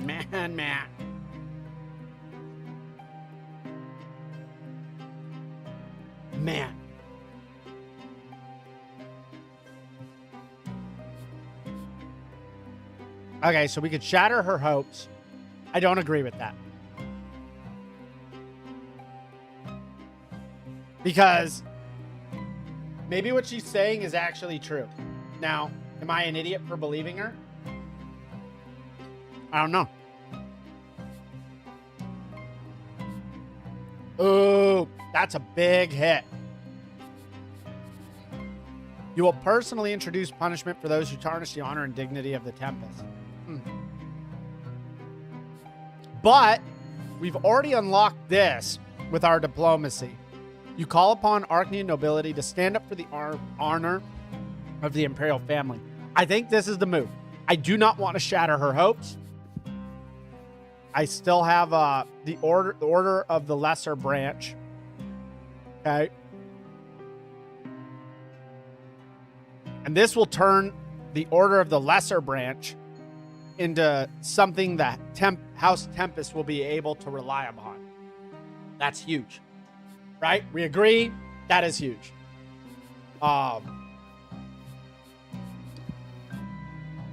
This is good, but we lose too much with the human nobility. So I think this is the lesser house that she's going to take over with Gaius. I think that's big. And I do not want my human nobility to hate me. I cannot lose 2 here. Because that, A, will probably boost rebellion, but B, that'll also kill us here. I mean, we can still have the commoners. But I don't want to lose. I don't want to lose it. And I think this is where, isn't this where our brother?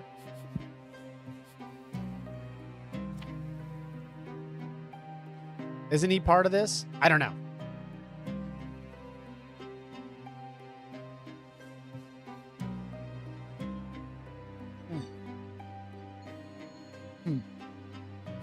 Yeah. I think we're going to ask the Arknians for help. We'll get a bonus point with Servilia. Yeah.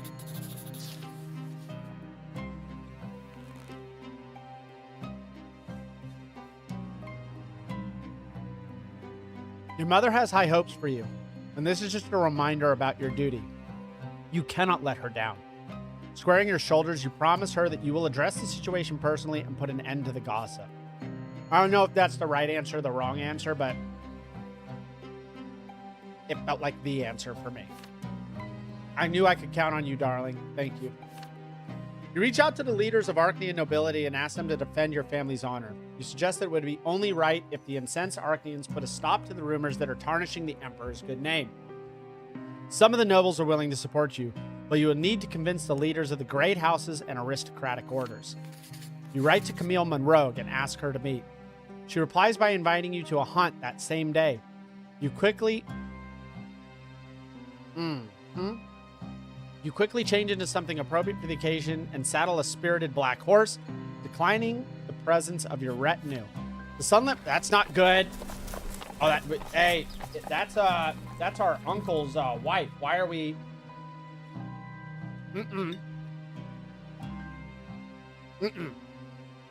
The sunlit forest seems to part before you and Camille as you ride side by side along the wide hunting trail.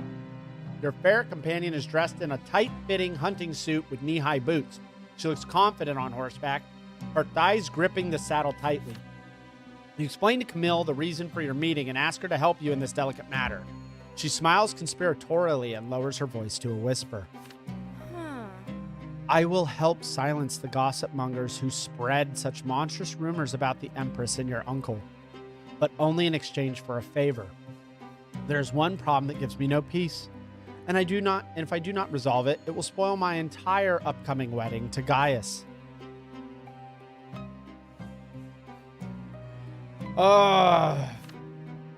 Will you help me choose a dress for my wedding night? Oh, yeah. Oh, fuck. Woo! Oh, yeah, we can do a dress. You look around, not sure how to react. There's no one around. Camille's face is utterly serious as she looks you straight in the eye. A horn blares somewhat in the distance, followed by the sound of barking dogs. It would seem that the master of the hounds has tracked down some game. Camille's lips stretch into a smile and she bursts out laughing, throwing her head back a little. Of course, I will fulfill your request, Your Highness. After all, the Tempest family will soon become my family as well. You need not worry. Good Camille. Good girl. She sets the spurs to her horse and rides away, kicking up a cloud of dust and dry leaves. You're left alone. Sometime later, a wave of courts of honor rolls through the Empire. Camille's professional duelists make short work of any humans careless enough to disparage the imperial house. Oh. After this bloody lesson, no one dares spread gossip about your family any longer. Oh, she killed them. So instead of me doing it and getting in trouble, someone else did it under the auspice of honor.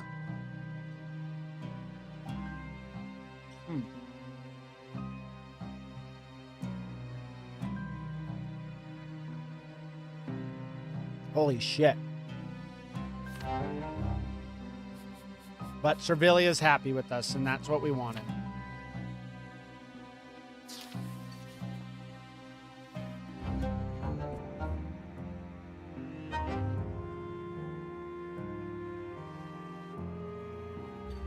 Well, I just spilled. I'll be right back.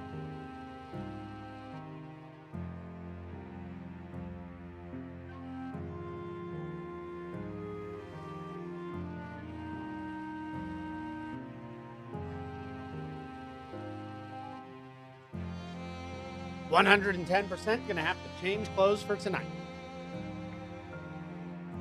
All right. This event was triggered by your previous actions. Ferdinand Albert, greater than 3, does not have I hope so. He's gonna take the ship. But our fucking logic isn't there. Shit. Oh man, I think we failed some of these pretty bad.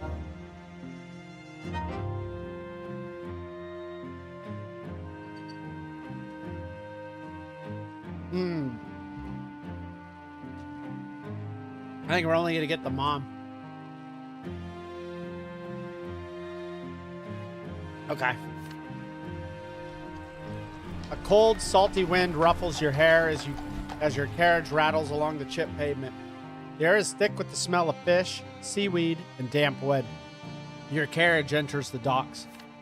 You've never been to this part of the city before, so you're taking it all in, like a curious little boy. There are awkward wooden additions slapped onto the old stone buildings, clinging to them like parasites. Waves lap at the salt-damaged pier. Ferdinand is waiting for you in front of a huge old boathouse. You notice some paint peeling off its chipped walls. The building probably hasn't been used in ages. Tar stains your brother's shirt. He has his sleeves rolled up, and there are wood shavings stuck in his chestnut curls. Seeing you, Ferdinand rushes forward to give you a hearty hug. You came! Come on. I'll show you my pride and joy.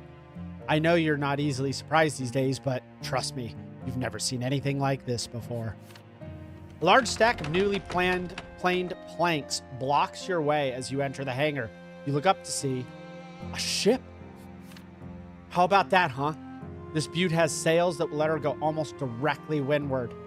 Her hull is designed to tackle big waves, and her hold is so large, it can fit whatever you might need for a long voyage.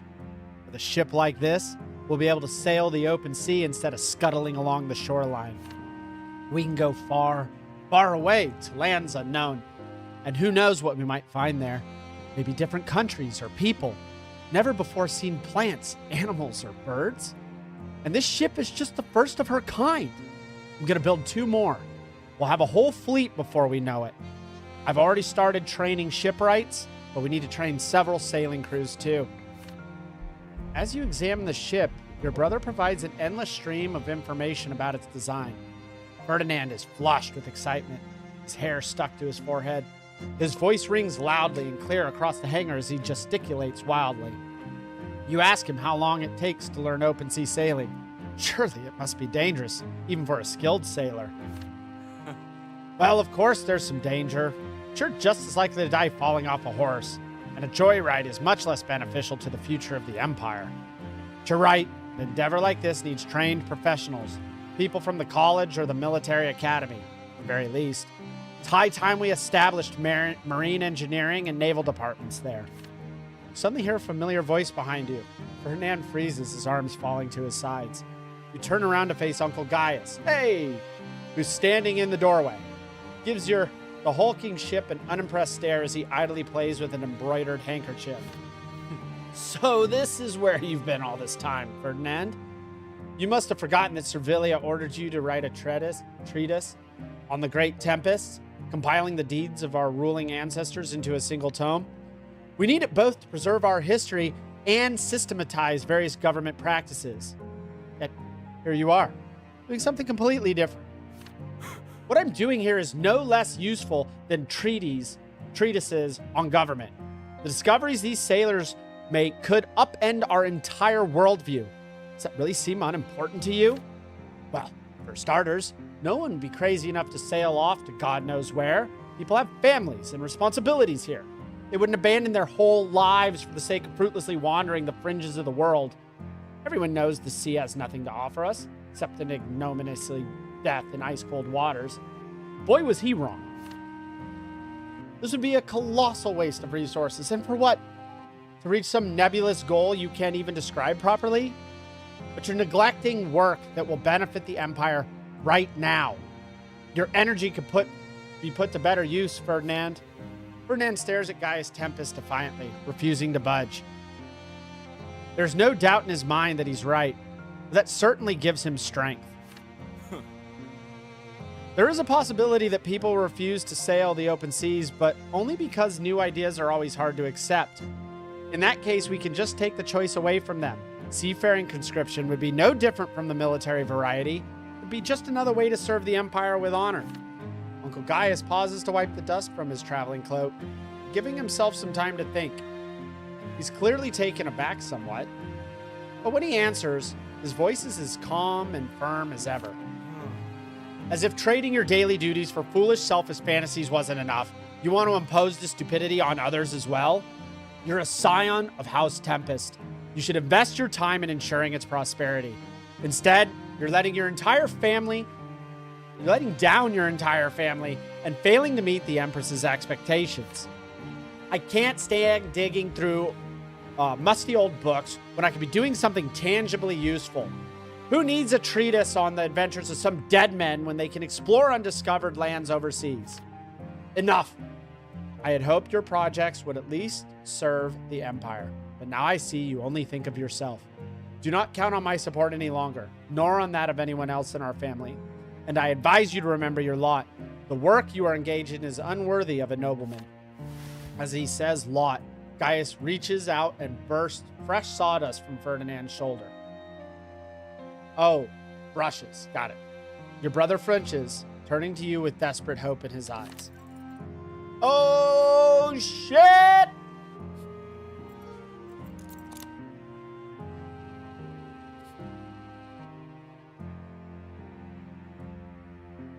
Oh, we get the expedition fleet.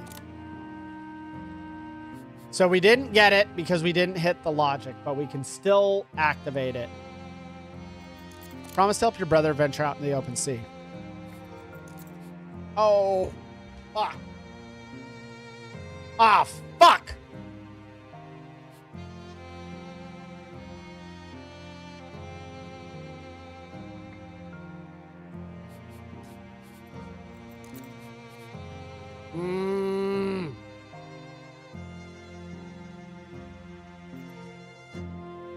I'm just not ready to lose one. I'm just not ready to lose one. Now, we need the points with the human nobility and the commoners. Tradition. I don't really want to lose that. I I'm basically going to shatter his hopes. Unless I support him to send him on the trade fleet, which we're just... I don't know if I can ever get these sanities back.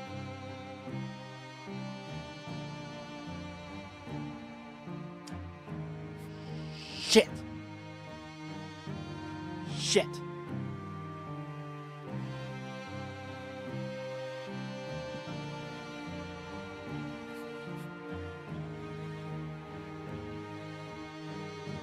Oh, this fucking sucks.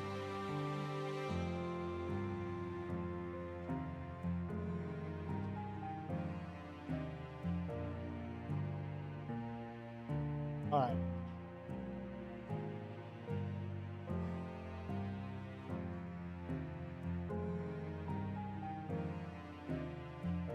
Oh, man.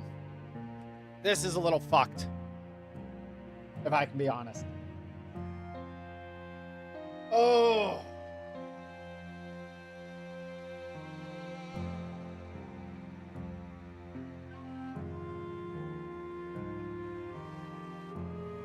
All right. So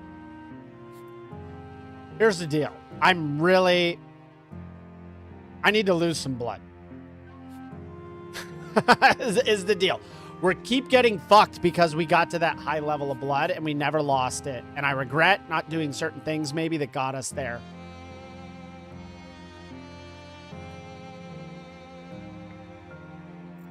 Now this would be really good. I mean, this could have... this could be really good. We're still going to have Ferdinand at a respectable level. I think I'm going just to double check. Yeah, I mean, we could take a hit from Ferdinand. I mean, we're really going to piss him off.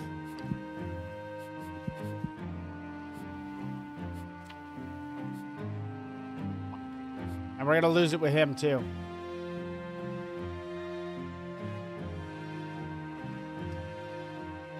He just wanted to go sailing. I want him to go sailing.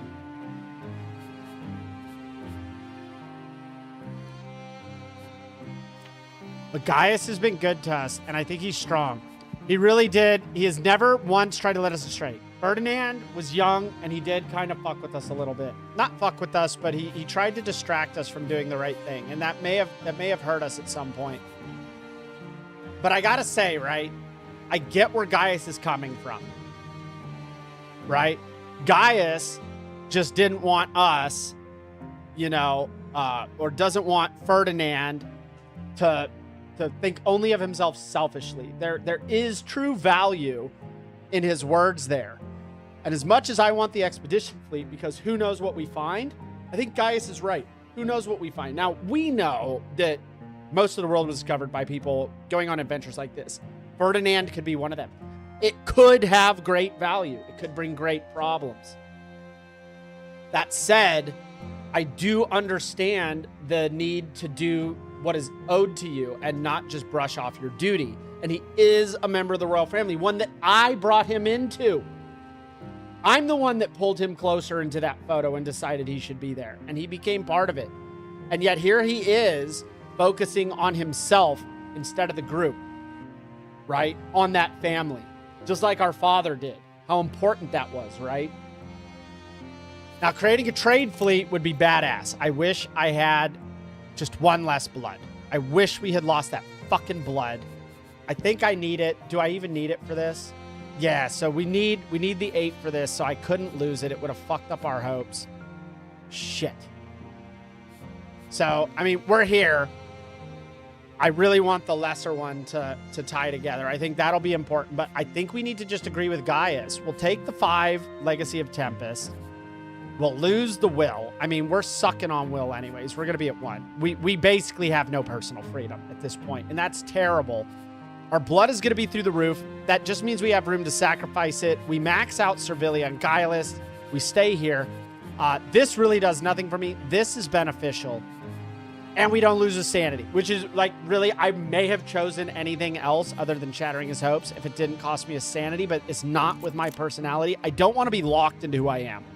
That is the thing. We have the free will as long as we make our own choices, and sometimes maybe we have to go a little crazy to do it.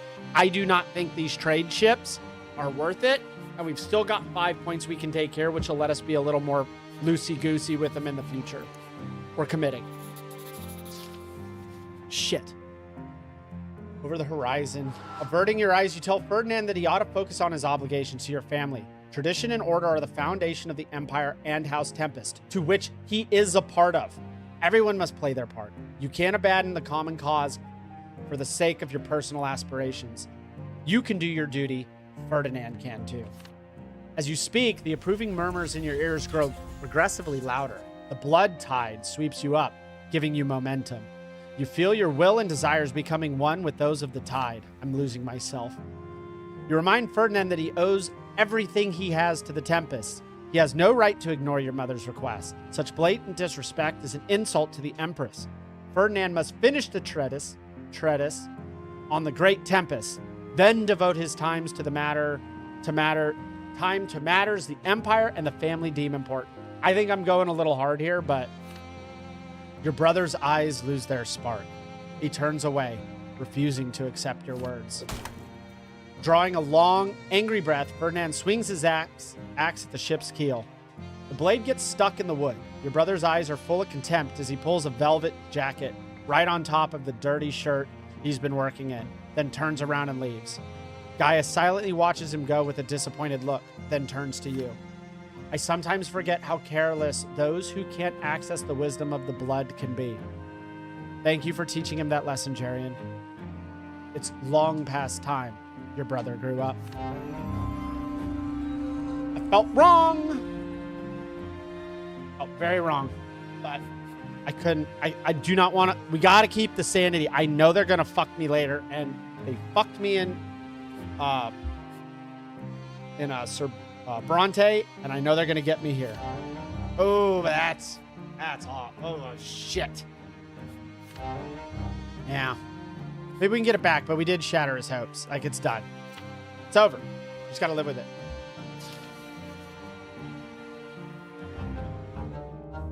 Oh, a knight is born. This event is triggered by your previous actions. Emil, my childhood friend, is under my protection and patronage. A knight is born.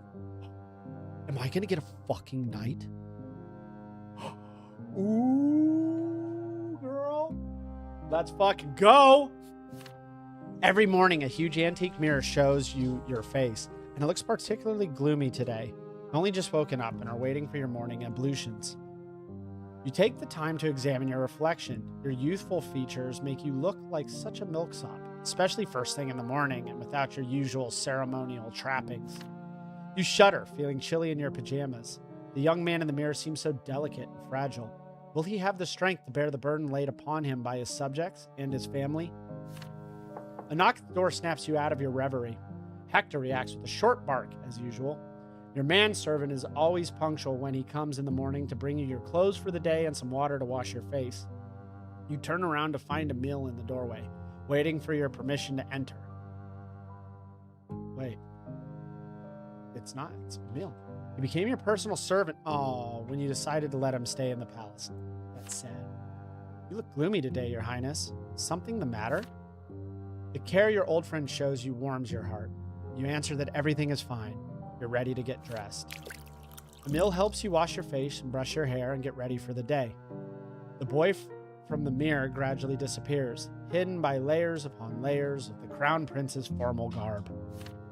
You involuntarily stand up straighter when your embroidered jacket settles on your shoulders. The look in your eye becomes stricter and more serious with the sword affixed to your belt. And now for the finishing touch. A silk scarf wraps around your thin neck as heavy rings set with precious stones weigh your fingers down. You tell Emil that every day feels like a battle. You're so grateful to have him as your squire, someone who's there to help you win. He's amazing at his job, and wasn't becoming a court servant his dream back when he was a child? You give Emil a congratulatory pat on the back. He's achieved his goal in life. Emil takes a brush from the table and begins working on your hair. About that, Your Highness, I've actually been meaning to talk to you. It really was my dream back then, but now, serving other people and watching from the sidelines as they enjoy a life of luxury, well, It's hard. Your eyebrows arch incredulously. What in the world is he talking about? Prince Jerian, I'm tired of all this working and suffering. And you have the power to change my life. Please, give me a plot of land and some kind of title so I can become a noble of the sword. Then I can live a worthy life. The kind I deserve. Ooh. This be blasphemy. Besides, there's a gulf between us now, and now that I'm a servant. But when I get a title, we'll be able to close that gap and talk like equals again. I know that helping me would cost you absolutely nothing. So please, Roderick. Oh, dude. What the fuck? Okay. Okay. Let's take a look at what we got here. So we can lose a law, but gain a love. They keep love and law pretty even. You're not going to indulge Emil's whims, even if it means the end of your friendship. All ties severed. Oh. Holy shit. Okay. I don't like this one. Let's agree to fulfill his request. You're going to make Emil a noble of the sword and your personal vassal. I get a management. And I made him a landholder, so he's a favorite. Management. I mean, we're already kind of good on him. What are we at? Probably at 5 already. Yeah, we're already maxed out. So really what we're getting is a management, and he gets the title of favorite. You can send him to the college. Suggested Emil should earn a title at the college by becoming a noble of the mantle. Ooh, he doesn't like that shit. And he doesn't become a favorite, but he earns a title on his own merits. Help Emil prepare. Okay, so we get a scholarship here, which isn't bad. I suggest that Emil should earn his title by going to the college, but promise to have tutors help him prepare for the exams. That's pretty good. You know what I'm saying? That's pretty good right there.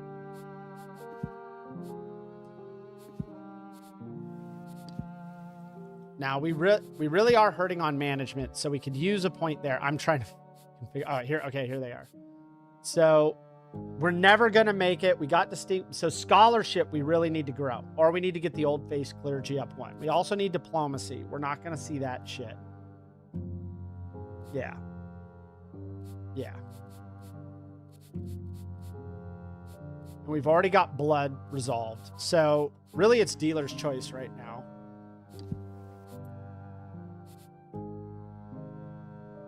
What does favorite mean? Now, if I make him a noble of the sword, he joins with my brother. Emil joins with my brother, and he gets favorite. I don't know if favoritism is going to play a role in this. We could have him do it on his own, which I think would matter to him, and he's still becoming a noble. So I think we either want to go here or here. Now, we got this because of diplomacy. And we could use the scholarship, right? This is going to get us closer to researcher. But damn, we need some management.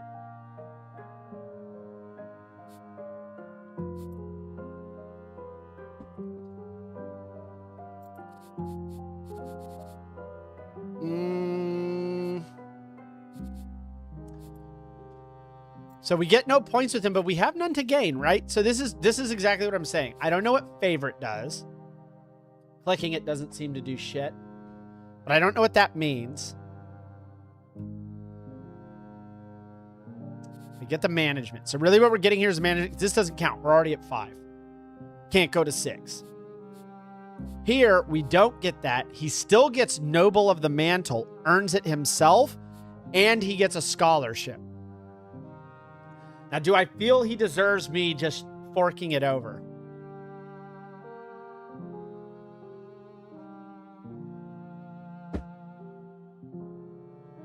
This is important. I really need this. But am I going to hurt somebody by doing this as opposed to just letting him get in? Right? Because, like, where's the land? I'm going to give him a plot of land, what, of my own? Or somebody else's? Who might have wanted that? Am I going to lose the ability to do that later? Like maybe my concubine gets one, right? I obviously have this power. I think I will say a knight is born is here. I'm gonna probably go this way. Well, I think we're gonna see what happens. I do think him earning it on his own would be the best, but I don't see anything. Well, I do see something, right? I'm not shooting for these. I'm shooting for beloved by all. So we really need to just be making friends with people right now until we get out of here. We need to just be maxing out that. And I think we get the management point. Right? I mean, we're never going to get it for here. Who knows if we'll get diplomacy? Who knows if we'll get scholarship? We just, at least in this one, we're going through, it seems, the personal drives. We've already had Expedition Fleet and Pilgrimage, which we've absolutely fucking wrecked. We have the Shattered Hopes. Here, we could still have the Mother take over the Lesser Branch, which secures us there. We'd have a second person, since we kind of pissed Ferdinand off, that we would actually gain someone in the Noble of the Sword with our brother who may be able to help us. Now, I don't want it to infect him, but I think we need the management, and we're going with it. So that's my logic behind it. Emil's request sounds outrageous, but you're not opposed to it. Emil has served you faithfully, and this gift will make him happy and bolster his loyalty even more. Yes. You frown, pretending to think, and then your face splits into a wide smile. You promise to make it happen. Emil goes bug-eyed. For several moments, he can only stare at you in silent awe, not knowing what to say or how to react. Then he breaks all conceivable rules of propriety and throws his arms around you. Thank you. I knew you'd come through for me. You're a real friend. You're fucking A-right, brother. Don't you fucking forget it. Patting Emil on the shoulder, you say that you're going to miss him when he leaves for his estate. Well, you can always visit me once I'm settled, or I can come to the palace. We're going to be equals, so we'll be even closer. That very evening, you order subordinates to have a small plot of land from the Tempest vast domain set aside for Emil's use. You write your friend a letter informing him of his new property and sign it with all the necessary pomp and circumstance to the attention of Baron Emil L. Brock. So I think that's good. It also takes care of Martha, who was like our little crush when we were kids. So I'm just going to continue this, like tying up loose ends or something. To be fair, I did accidentally get their dog killed early on. So let's consider this payment for something I can never give back. But we boosted management. It really thinks we should be here, I guess. I'm sucking. Emil, doesn't matter. I don't know what favorite is, but he's a favorite now.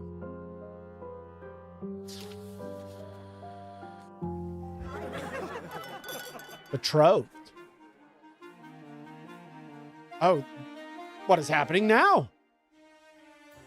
Your brocade cravat feels scratchy against your neck.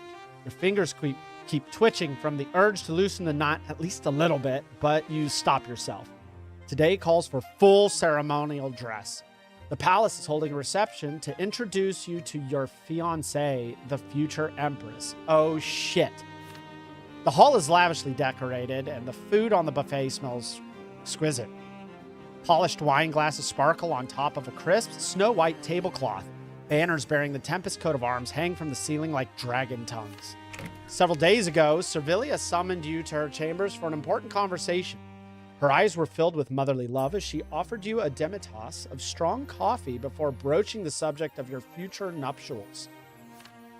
My dear, I'm sure you've realized that a crown prince's marriage needs to comply with the interests of the empire, as well as our sacred traditions. Customarily, the future empresses are selected from the daughters of the great houses, in a very particular order. You've been matched with a young lady from House Orgriff. We've chosen the best of the best for you, darling. Your betrothed is a noble lady of rare beauty, and quite intelligent at that. But, more importantly, she's loyal. It's a distinguishing feature of her family. Her name is Lucretia Orgriff, and we're holding a reception where you'll be introduced. Orgriff. Oh! With my guy! Okay. Oh, it's my guy. Okay. Huh. An Arknian lady of ancient bloodline, chosen to become your bride by your family and tradition. Spirited and straightforward, Lucretia possesses impeccable manners, yet is devoid of sentimentality. She is devoted to her duty to the Empire, her blood, and the twins. A shrewd politician, Lucretia is willing to share the responsibility of ruling with the future emperor. Okay, I see it in her face now. now I see it in her face. Okay. So here you are, anxious and excited as you stand in the reception hall with your mother by your side, peering into the crowd. First cravat is almost choking you. Servilia catches your hand as you reach to loosen the knot and fixes it herself with a smile. Feels even worse now. Suddenly, a surprised, perhaps even say alarmed murmur spreads through the crowd. You turn around to find Archduke Tarquinius Milanidas proudly striding through the hall with his daughter Octavia in tow. I thought that was supposed to be my wife. You nod in response to his bow, inwardly perplexed. Why has the Milanidas' arrival unsettled everyone so much? Your mother touches your sleeve to get your attention, then indicates the stranger who has just entered the hall, accompanied by several Orgriff representatives. This must be your fiancée. A slender girl in a peach-colored gown of classic cut comes towards you. Her chestnut hair is arranged in an elegant hairstyle, soft features, an open, sincere gaze, a sweet half smile. She offers you her hand, allowing you to brush a kiss against her slim wrist, then retreats to her relatives with a curtsy. You find yourself hesitant. It's impossible to tell what kind of person your fiancée really is behind her pleasant facade. You don't know her, and none of this was your choice. Your family and Arknian tradition have determined that you must spend the rest of your life with. Who? You must spend the rest of your life with. But are you ready to submit to this union without protest? The wind outside the window stirs the trees in the park, and the stuffiness of the hall becomes unbearable. After excusing yourself to the guests, you say that you need some air and move to the open window. A couple of minutes pass. Ah! I knew it! And your solitude is interrupted by an Arknian woman in a revealing emerald dress. Her sharp little claws lightly touching your shoulder, and her green, slightly slanted eyes travel over you appraisingly from head to toe. Octavia Milanidas flashes you a playful smile. The shimmering necklace that adorns her neck reminds you of scales. I remember you very differently, Jerian Tempest. Back then, you hid in the bushes just to stare at Arknian women. Now, on the contrary, you run away as so not to see them. You withdrew from the guests so suddenly. Tell me, what dark thoughts trouble your bright mind? Octavia adjusts her hair and gives you a cunning smile, baring her pearly white teeth. You can't look away from the mischievous glint in her eye, which seems to draw you in. With a hesitant smile, you tell her that you're simply lost in thought. Oh, I understand. There's a lot of food for thought here, my prince. They say boredom is the most vicious kind of torture, and that's exactly what you ought to expect from marital bliss. To think that your own mother's treachery would doom you so. Please don't look surprised. It wasn't supposed to be this way. The line of succession had a Milanidas set to be the next empress. You and I were promised to each other before we were even born. I was so excited to meet you, marry you, spend our wedding night together. But the Tempest decided to trample upon this ancient tradition. Your mother lies to you. She does not care in the least about the old order or obligations to the great houses. All of that is merely a pretext to play her game and marry you to the one who will be convenient and personally loyal to her. Okay, I don't think she's wrong. You arch an eyebrow in surprise. Octavia's eyes are full of mockery. She continues, idly tracing lines on your silk shirt with a fingernail. And do you know the reason? It is almost laughable. But the Tempest family bears a grudge against because my father demanded the return of the gold he had generously lent to the imperial treasury. You and I are merely pawns in our family's game. So here's a word of advice, my prince. Enjoy your freedom while it lasts. Once all is said and done and your wedding toasts are over with, Lucretia will put a leash even shorter than the one your mother currently keeps on you. Octavia closes the short distance between your bodies to loosen your cravat a bit. The intoxicating scent of her perfume suddenly hits you. Her sly gaze caresses you like a playful tongue. She curves her lips in a barely there smile and leaves. It's only then that you breathe a sigh of relief.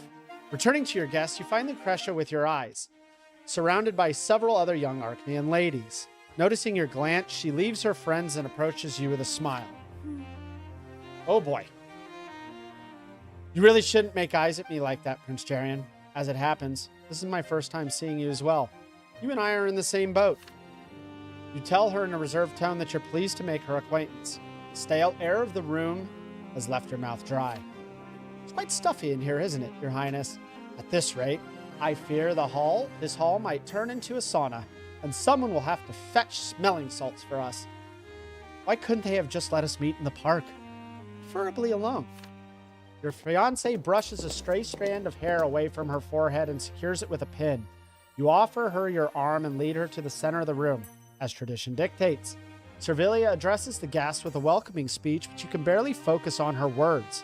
Everything is swimming before your eyes. Your jacket feels too tight. Lucretia grips your elbow and whispers to you, her words rushed and low. Just squeeze my hand, Jerian. It'll be over before you know it. Honestly, I'm not too pleased with this reception either. But what can we do? Tradition and duty to the Empire are stronger than either of us. There's a round of applause as Servilia finishes her speech. The tight grip you have on Lucretia's delicate hand seems to clear your mind a little. Take a deep breath. Meanwhile, Tarquinius Milanitas steps forward. He raises his glass and pauses expectantly, waiting for silence. Once he has everyone's attention, he turns to you and toasts with a caustic smile. To the power of the Arknian houses! An age-old memory of him toasting you in the same manner in Martha's house bubbles to the surface. Milanitas doesn't lower his glass. Your guests exchange silent glances. I remember this too, and he stabbed her dad in the fucking hand. The Milanitases are a great house. My daughter was raised to be the future empress. She's been saving herself to perform her duty with honor. But now, her birthright has been ripped away from her. If even the Tempests go against tradition, what are we to expect from the rest? It's no surprise that humans are so eager to tramples the existing order. A fish rots from the head down, after all. Your mother steps forward and raises her hand with a terse smile, interrupting Milanitas. Archduke! Should we really ruin such a joyous evening by bringing up our disagreements? You know perfectly well that we couldn't have made a different decision after what your ancestor, Char Milanitas, did. It was simply impossible for the Emperor to marry off his son to your daughter, despite everyone's wishes. My ancestor did commit a crime when he rebelled against the Empire, but he paid for it. There's no reason to bring up an old offense after so many years. Our age-old traditions still stand, meaning that Octavia is the next rightful empress. She's the one who should become the princess. So why, then, contrary to law and custom, was this honor given to House Orgriff? What does Prince Jerian have to say about this? Or are we to be ruled by someone who doesn't even have a say in his own bed? Jesus Christ. You watch Servilia's smile slip from her face, but your mother purses her lips and keeps silent. The guest's glance dart anxiously from you to Milanitas and back again.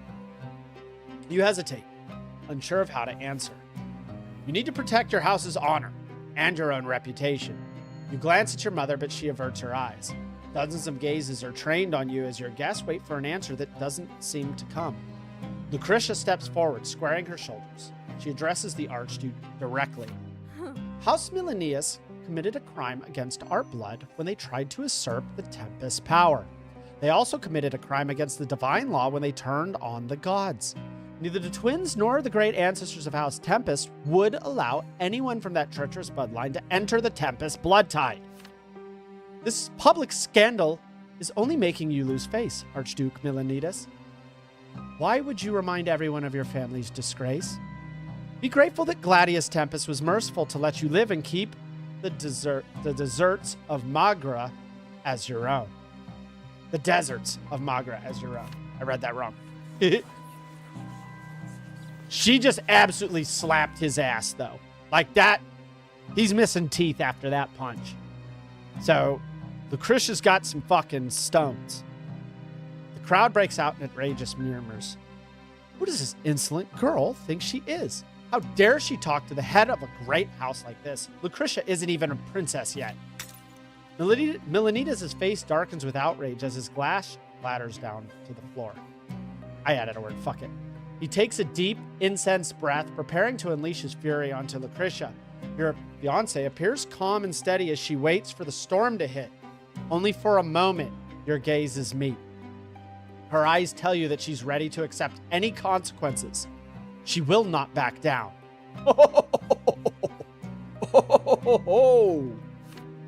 Disaster seems inevitable.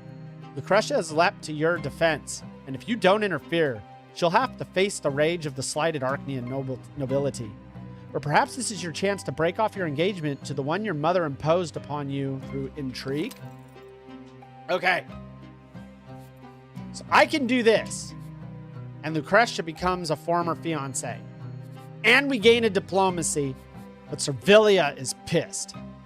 Now, we don't know, and I see the other choices we have here. We do not know whether this really is Servilia trying to lock up me as a king or a prince. Right? We do not know this. What Octavia said in confidence may be a problem. Okay? Let's invoke your blood. You stand up for your fiancé. You remind the Milanitas family of their uprising against the Tempest. Now, we're going to gain 5 here, but that's useless. We're going to max out blood, which I do not want to fucking do anymore. We completely lose will. Denial of will. We cannot get there. Lucretia becomes our fiancé. Okay. Invoke the twins' law. Oh, shit. Stand up for your fiancé. You remind the Milanitas family of their violation of the law of the gods. So this gives us some law, but we lose love. Ooh. Shit.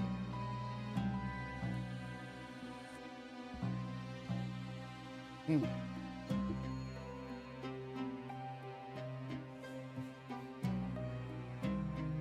almost dropped the knife. Okay. We got some tough shit going on here.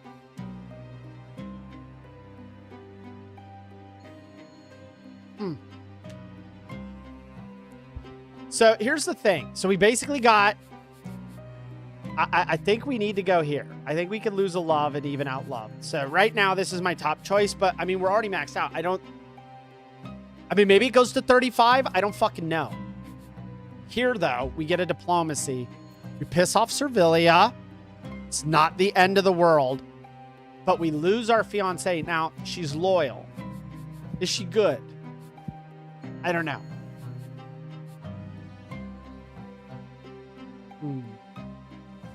And so, okay, so I don't want to screw. She did step in for me, but does that mean I should marry her? Does that mean everything I do, right? Fuck, this is a massive choice. So I'm not gonna lie to you. Okay, I'm not gonna lie to you. I was kind of thinking it'd be Agatha, right? Like, why do I gotta be with an Arknian girl? Why can't I have Agatha? I mean, like, Agatha, you know, I like her character. So she's cool, but she's engaged, right? She stood up for me, and she's very duty-bound, but I feel it's very duty-bound in that way that, like, can they experience love? I mean, we could find out, right? But our girl Agatha here comes from the heart, and we don't get enough of that in our life. You know what I mean? Like,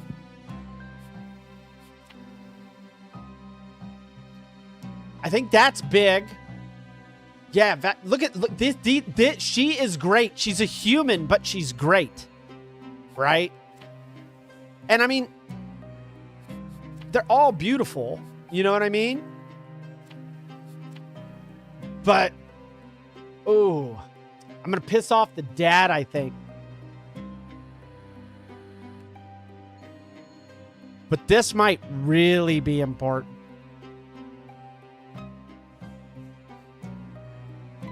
Devoted to her duty. You know. Fuck. Now, we don't lose a sanity for this, though, because our love is already 6. So, love saved us here where will failed us. You know what I mean?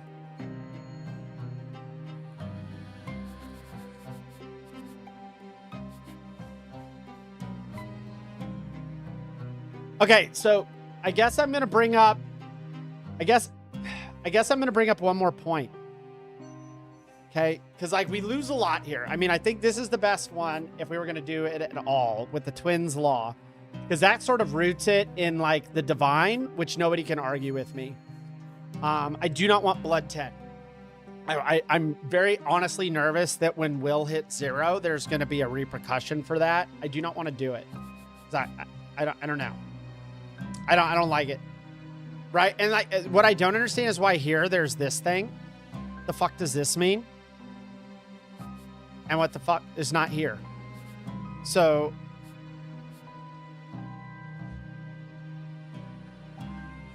I cannot let my will go. I have to have some personal freedom. Like, I absolutely plan on crushing blood later. I really think we're going to try to get will up. So this is not... Invoke your blood, not even a fucking potential.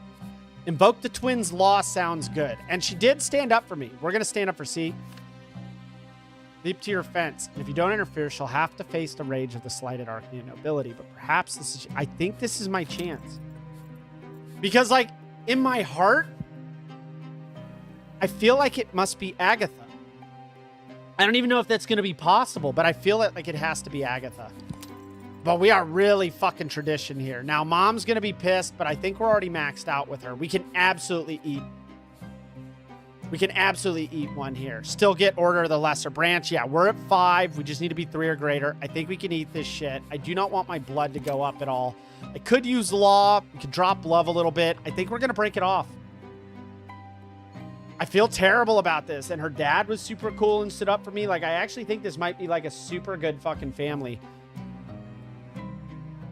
But I thought it was going to be Agatha in my head. Like, I kind of knew it. I think we're going to break it off. I'm sorry, Lucretia. Your throat tightens with indignation. And I don't like that we just backed up Melanitas either. He got his way. You finally reach for your cravat and rip it off, taking a gulp of air. Lucretia is a perfect stranger. You don't feel anything for her. Given time, the two of you could grow close, but you need to get to know each other first. You can't join this girl in holy matrimony right now. It would be a crime against your own heart. You glance at Octavia, who salutes you with her glass and winks playfully. Tarquinius' interjection is the perfect opportunity to free yourself of this engagement and countermand a decision that has offended House Melanitas. Your voice is firm as you say that Lucretia shouldn't have raised her voice when talking to the head of the great house.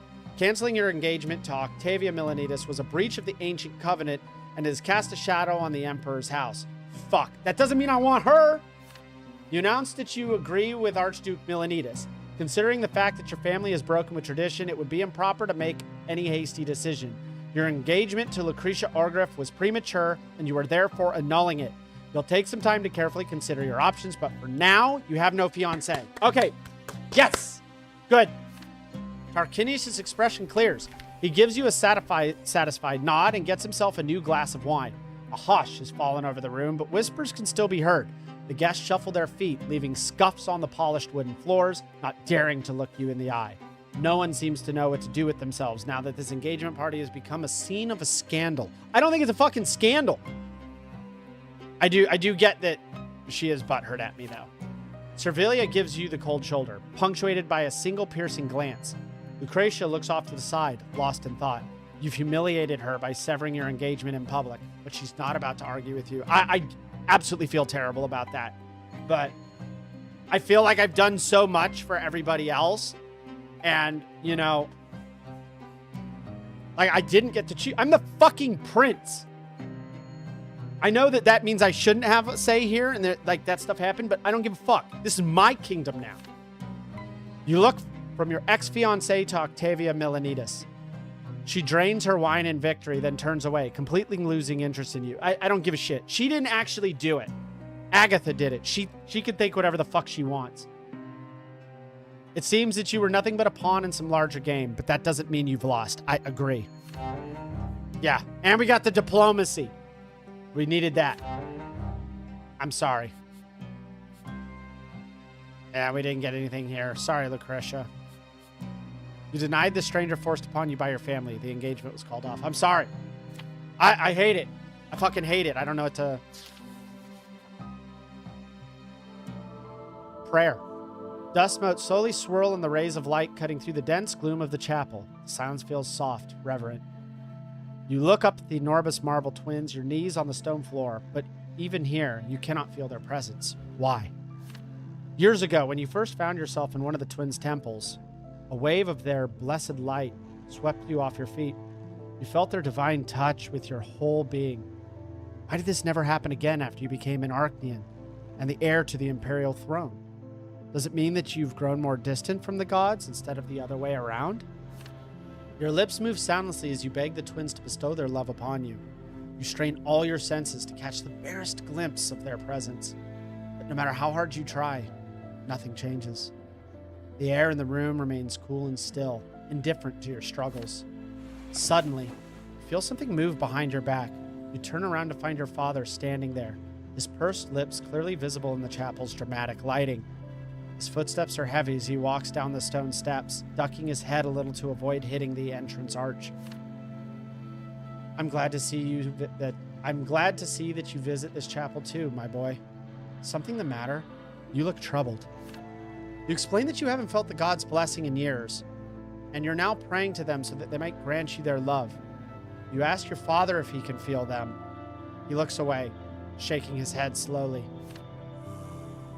Love isn't what you should be asking for, Jerian.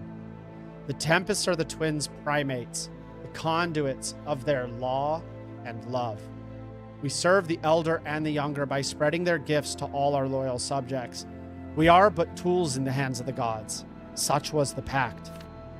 People all over the Empire experience the boon of love every day, accepting this gift with awe and gratitude. There's no further need to ask the elder for a miracle. Your time would best be spent praying for the law, my son. The old order is crumbling as the world around us changes. We won't be able to rule over the realm unless we find a new law to hold the Empire together. I pray for the twins to show me the way every day.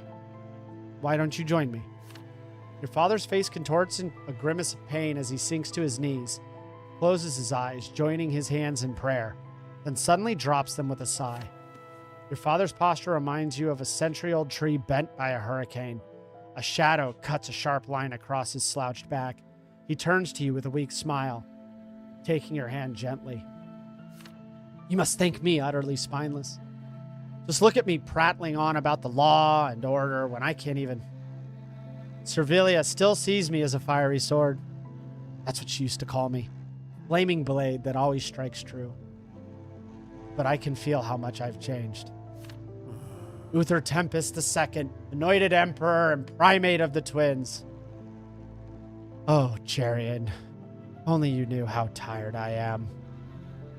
I'm well aware of what people must think of me. My courtiers, my advisors, my subjects must think that I've lost my grip, that I'm no longer the man I once was. Well, I can't argue with that. My own power has robbed me of strength. It has sucked me dry. I suffer from debilitating headaches. My energy drains like water leaking from a cracked jug. I can feel something cold and sticky growing in my chest. I'm not afraid of death, my boy. I'm afraid of the person I might become on my deathbed. Holy shit, that's deep. Holy shit. Your father grips your hand slightly, only for a few short moments. Then he squares his shoulders and turns to face the statue. I'm sorry for burdening you with this pain, son. I know you've come here to search for your own answers. Your father's sudden confession stuns you. You'd like to keep talking, but realize that there's a little to be gained by prodding him. You will your thoughts to return to prayer and divine grace. Then you suddenly recall the things your father said about the law. Carved marble figures of the twins peer down at you expectantly. What will you ask the gods for in light of everything Uther just told you? Will you pray for the law like your father suggested? Or are you still hoping for their love? Ooh. Fuck!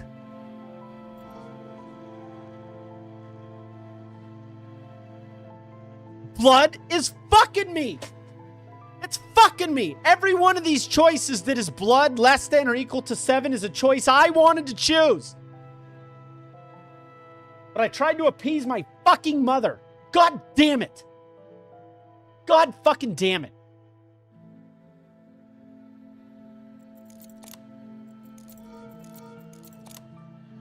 Here's what we're not gonna do.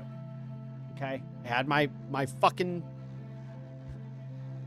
a little cry. All right, I whined. We argued. I want to talk to Agatha about it. I want to point in scholarship. I don't really care for this. I do not think any of this is worth this. Let's go check the other options. We ask for love, we get a love. Pray for the gods to grant you their grace. Or pray for a law. And we gain our point back with Uther, which we owe him. We fucked him twice this act. We really messed up with him.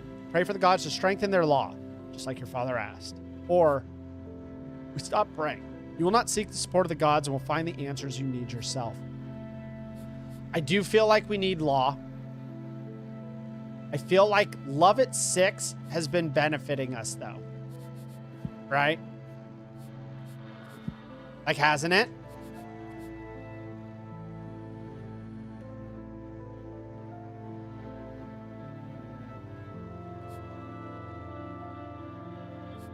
You're striving to observe the divine law, mete out, and accept due punishment and maintain order. Your inclination toward divine love, compassion, and sympathy. Oh, keep pushing the wrong button there. Now we could use a scholarship. I'll be honest with you. I think we're going to pray for law. We stopped our father from getting somewhere. Like, okay, I'm going to role play right now, right? It's not just about numbers. It's about being the prince that we want to be. Now, I probably would stop praying. Me, honestly, like just in a vacuum. I would probably rather go seek the answers through scholarship, theological and scientific conundrums. I think being at 7 points of scholarship would be huge, right? It doesn't quite get us to researcher, but we can get up to 20. We've still got a long life ahead of us. And I do keep skipping these things. That said, I don't want my father to hate me. And we've made a lot of decisions that have been hard for him, not letting him go on his pilgrimage, making him come resolve things with the family. I think the least we could do is show support. Like, let's make the decision that lets us sleep at night, even if it's not always the decision we want. We need to get our will up, but like part of our will, and we still have that 1 point, is that we can make the right choice. And I think praying for law alongside our father is what he needs right now. Let's do that. You agree with your father, but admit how frightened you are. Feeling of loneliness and abandonment gnaws at you. Are the Tempests really doomed to wander blindly in the darkness? Is it really your lot to live without ever feeling the twins' presence or their divine grace? Without knowing where you're supposed to go or receiving any guidance? Those who are forced to stumble around in the dark cannot walk their path with confidence. Why are the gods so cruel to those who stand closest to their holy throne? You want to hear the twins and be heard by them in turn. You want to connect with them, close the chasm between you. And if the only thing they're willing to give you is the law, then so be it. Your father kneels on the cold floor next to you, his eyes closed, his head bowed low. When you join him in prayer, you ask the twins to grant you the law that will bring order to the world and resolve the conflicts that are tearing the empire apart more and more each day. Your eyes meet when you're done praying. A feeling of comfort, unity, and understanding passes between you. Neither of you breaks the silence. Uther leaves first, but you stay a while longer, thinking about everything he said. Why isn't the tool of the gods worthy of their love? Are you supposed to live your whole life like this, robbed of divine grace? The twins remain silent.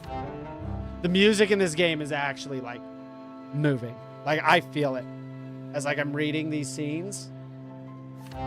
incredibly well done. Yeah, we need to be okay with him. He's always never going to trust us with his deepest, darkest secrets, but I think that one was important.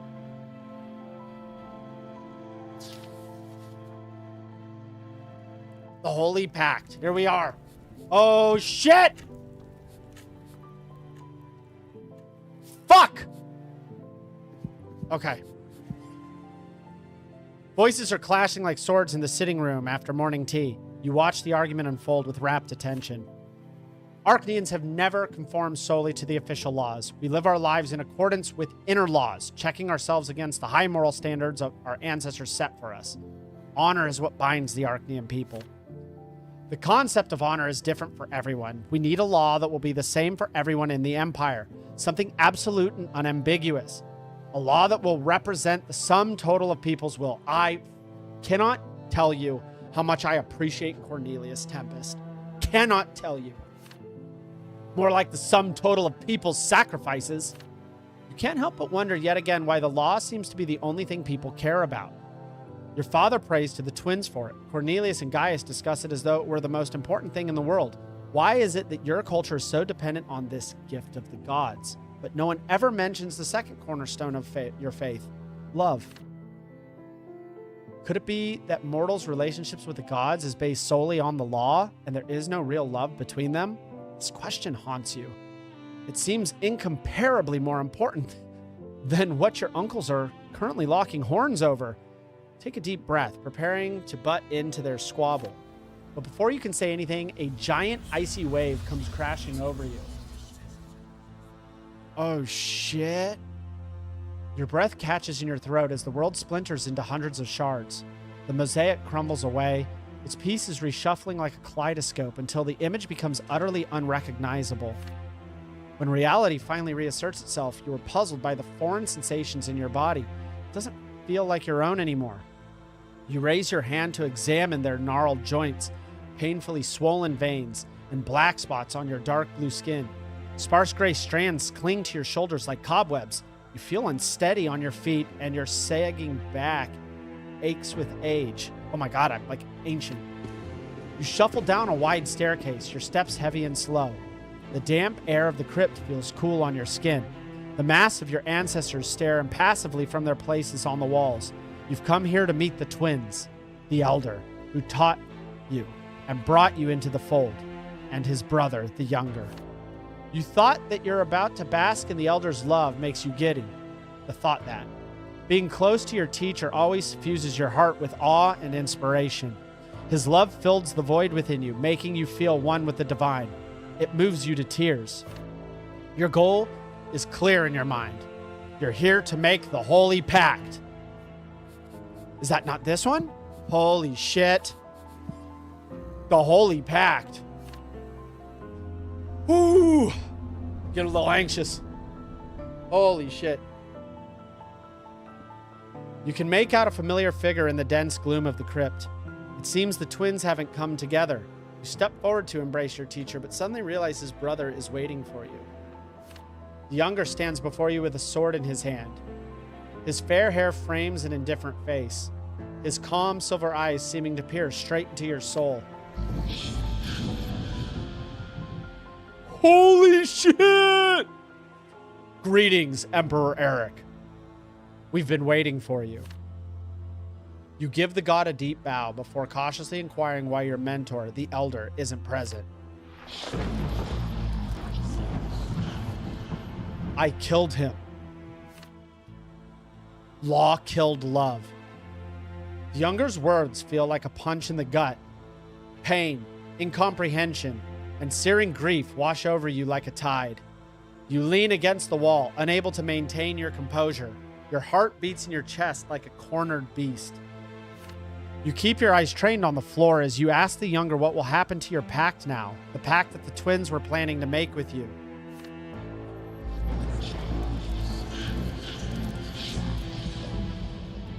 It's like Metatron, like that is the voice of God, bro. Nothing has changed, Eric. We're not going back on our word. The pact will be made as promised. I have to imagine that they're making that sound, and Eric, who's an ancestor, I think I'm at the point where the pact was made. I think They're just understanding that in their mind. Your bloodline will become our tool in the mortal realm, and you will rule over it. You and yours will enact our law among the living. You and yours will become the conduits of our love. Huh. You bow your head in submission, having heard these words from the elder before. But the younger doesn't stop there.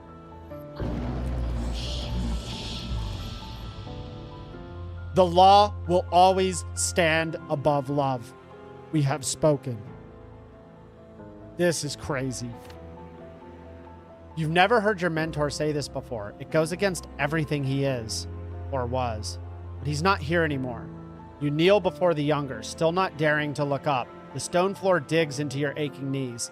The crushing weight of loss and despair settles on your frail shoulders.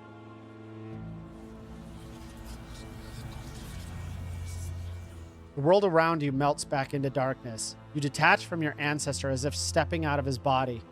Emperor Eric the Pious turns around to look at you. As you see, my blood, it was I who made the holy pact with the gods. The loss of my mentor was unbearable, but the future of my bloodline, the future of the entire empire, took precedence. The law allowed me to piece the realm together, united under the Tempest rule. And if that unity costs us, the twins' instruments, their grace, then so be it. You must acknowledge the pact as well, my descendant. Accept my decision and admit that it was the right thing to do. Don't turn your back on the twins and your heritage. Holy shit! Holy shit! Okay, this gets us up. This gets us some good. Okay. So this is not against me because I'm less than... I don't have too much love. Oh, damn. You accept your ancestor's choice and acknowledge the holy pact. So this would have given us 10. But we did it before and we didn't go above 30. I think 30 is the max. So this will just kill our love. We'll neglect it. But we'll become reverence for the law. So accepting it is not bad.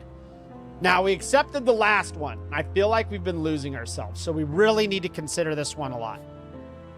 Mentor Eric the Pious. You deny your ancestor. You don't agree with the pact he made.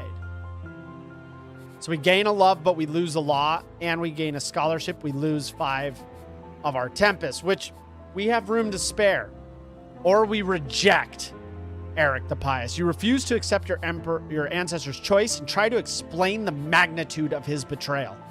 I think we're going to do this. We really need some will, and I promised we were going to earn it back. We're still sitting cool at 8. I think we're going to reject him. I do not accept his decision was good for me or the future. You frown and step back from Eric the Pious, accusing him of betrayal. It was treachery to make a deal with his mentor's killer. Yes! Oh, that's a good fucking point! By taking the younger side... Oh, I hit a button. By taking the younger side and letting the law rule over love, Eric upset the balance. This violation of the highest order forever crippled the world and doomed the Tempest to a life devoid of divine love. You look at your ancestor straight in the eye and declare that the pact he made wasn't just a mistake, it was a betrayal. It was a crime. You denounce him. Eric recoils from you as if struck. Before he can respond, the past begins unfolding before your eyes once more. Eric the Pious unsheathes his dagger, holds up his palm, and slashes it open in one swift motion. The sacral act unlocks the gate that kept the Tempest blood tide contained. The bowl in the center of the crypt fills with blue blood. For the first time ever, the Emperor speaks the words of the ancient chant. Blood for faith. The younger gently runs his hand across the blade of his sword, the action almost a caress. The blood that spills into the bowl glows silver. That shimmering light bathes the Tempest blood tide in its glow, stretching far into the unknown past, generation after generation.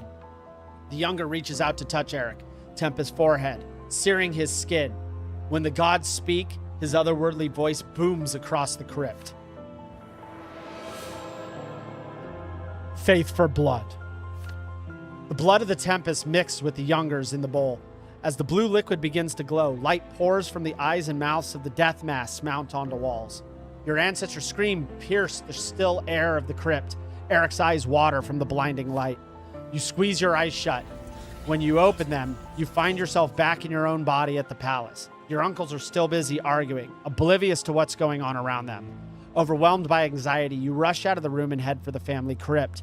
You scan the walls and their rows of mounted masks with bated breath, not really understanding what it is you seek. Among the masks of your ancestors mounted on the wall, you find two modeled after the twins. The mask of the younger gazes you, frozen in solemn majesty. A deep crack runs across the mask of the elder. Holy shit, that was an intense scene. Going from my ancestor reliving the moment of the sacred oath, the sacred pact, to talking to me and asking for me to understand why he did what he did, to my rejection of him, to snapping back to the moment that the oath actually became bound in their blood. That is crazy good. Holy wow.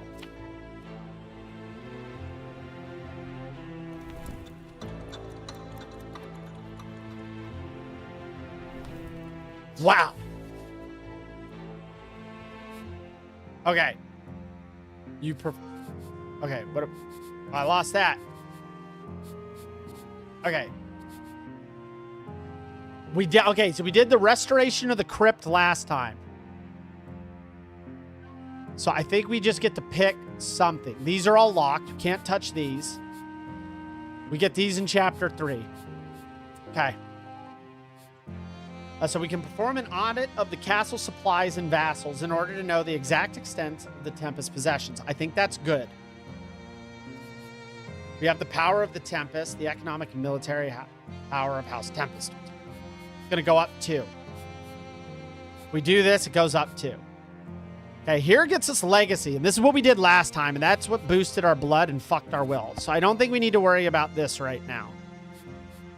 And it doesn't seem to have any impact up here. We get the finest instructors. Our logic again goes up 1, which I fully agree with happening, but our passion drops. And I don't want to lose my passion. Hold on. I'm just going to click it. Okay. Your tendency to perceive the world through your emotions leads to sentimentality, ambitiousness, and pride. Okay, or that. So we do get 1 point in everything, though. Our diplomacy maxes out. We go up to 4 management, 7 scholarship. This is not a bad choice. Now, this gets us power, which is very good. We're currently at 15, so being at 17 actually puts us equal to the entire human nobility and above the new faith clergy and the distinguished Arknians. Not quite the great houses, not the old clergy, not the commoners, which there'd be a lot, right? But it does actually boost us up. I'm honestly thinking we need to hit this, though. And the reason I think that is because my power doesn't matter to me now. True, it could matter very much in the future, right? But we know that the lesser branch, Order of the Lesser Branch, into something that House Tempest will be able to rely on. Our power should grow from here. Hopefully enough. We've already lost out on these 2. We know that diplomacy 10 would matter here. That covers for the human nobility. Maybe, see, this is what I'm saying. Maybe it's not that great, but boosting our knowledge of the world is quite important.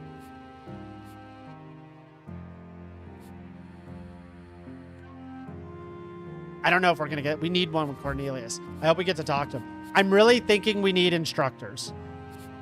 An inventory of our resources, I agree, is very, very powerful. But I think we need instructors on this one. I'm going with it.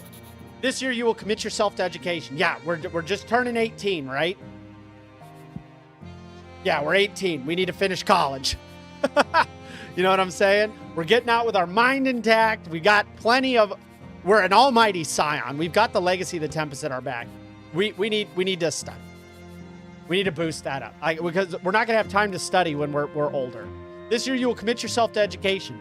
However, it's important to learn from the best. So you begin by seeking out the most capable mentors. This is no simple task, and scientific achievement does not always guarantee pedagogical skill. And past renown does not always entail mastery of modern disciplines. In the end, you succeed in assembling the finest mentors in the Empire, and their lessons deliver the results you seek. They impart to you knowledge of the natural sciences and theology, as well as the subtleties of statecraft and the intricacies of diplomacy. Under their guidance, you advance rapidly in every chosen discipline. Fuck! I didn't think that was going to happen. All right, well, we wanted logic anyways, but look at that. That's hot. That's hot. We're now officially a fucking orator. We're like up-and-coming Plato or Aristotle. I love it. I love it. Very good. Oh! Yes! Yes! The lesser branch. We're here. Oh, I'm so fucking excited. Previous actions, we got it. We're greater than 3. We're 4. Are her hopes shattered? No. But maybe they will be. Oh, I don't know what's going to happen. I'm excited about this, but I don't know what's going to happen. We got a good handshake here. Let me introduce you to our host, my boys. This is Sebastian El Formozzo. A tall human with streaks of gray at his temples bows respectfully in response to your greeting. Ferdinand shakes his hands. Judging by his face, he's not quite sure why the Empress arranged this meeting either. Servilia gives all of you a gracious smile, clearly unaffected by the awkward atmosphere. I'm extraordinarily honored to receive the Crown Prince and her Imperial Majesty in my home. But dare I presume that you're not here for my humble company? You must be interested in the fate of your glorious ancestor. Well, of course we are, Sebastian. Ferdinand is currently compiling a treatise on the history of all the Tempest per my request, including all the illegitimate human branches of the family. As it turns out, we know unforgivably little about Lucilius the Fair, one of our ancestors. Your host takes you through a library decorated in the Arknian style on your way to the dining room. You look around, taking in the interior. There's a banner with the Tempest dragon on the wall next to a grand portrait of your father, something commonly found in high officials' offices. I know how diligent you are about preserving our family history, and especially Lucilius' story. Would you mind helping us fill in a few gaps, Sebastian? Both Ferdinand and Jerian would benefit greatly from listening to you. The man offers you another bow and begins his story, a pleased smile on his lips. In the glorious days of the Arknian Republic, Consul Lucilius Tempest waged war on the human tribes. Claiming victory after victory, he soon conquered them all. But he wasn't an unreasonable man. In an effort to avoid unnecessary bloodshed, he challenged the king of the humans to a duel when the time came for the final battle. It goes without saying that Lucilius emerged victorious. The duel was so fierce that Lucilius' sword broke, but even that didn't deter him from piercing the human king's heart and ending the fight. That broken blade has survived to this day, carefully preserved in my family home. I'm astonished that our historical society hasn't borrowed such a great relic for one of its exhibitions. But how did the sword end up in your possession? Oh, it's not just the sword. We also have the bone lyre Lucilius the Fair played, as well as the silver quill he used to write his poetry. You see, Lucilius Tempest took the bested human king's daughter as his concubine, and my bloodline can be tracked back to their bastard son. My ancestors have always been proud to have Tempest blood flowing through their veins. As a human, I cannot enter your blood tide, but I still feel the connection to our great forefather keenly, and I know that we have his support. Serving the order is a lofty fate, and we're all grateful for it. Before you can ask what order he's talking about, your mother puts a hand on your shoulder. The Order of the Lesser Branch comprises noble human bloodlines that can be traced back to our ancestors. House El Formazzo has dedicated itself to preserving the legacy of Lucilius the Fair and his blood. There are dozens of similar bloodlines spread across the empire. Humans cannot hope to compare to Arknians, but generations of humans who have at least a drop of noble blood in them can fulfill this sacred duty together. The descendants of illegitimate children perform ceremonial service. Their families keep our relics, our legacy, and the memory of our shared ancestors.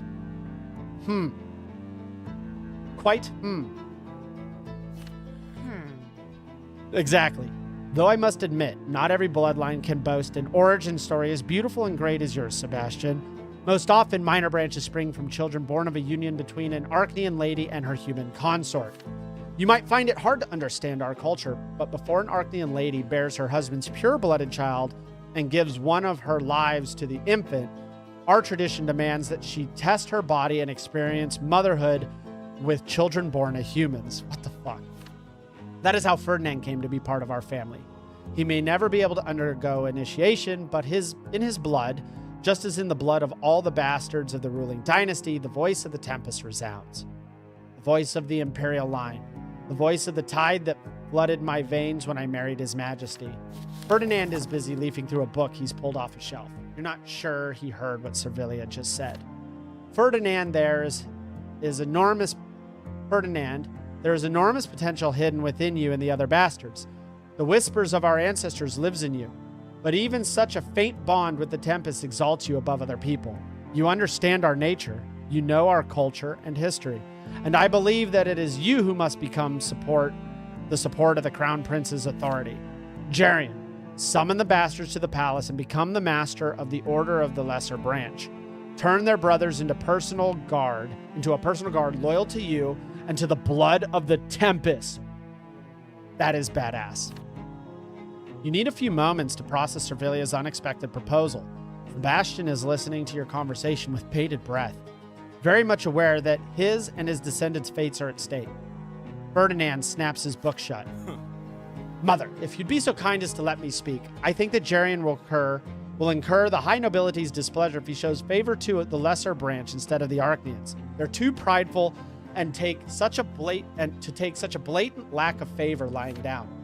If you want the illegitimate Tempest to serve the Empire well, your best choice would be to take them on as public servants. They do much more good working in the archives on prefectures than standing guard on the prince's bedchamber.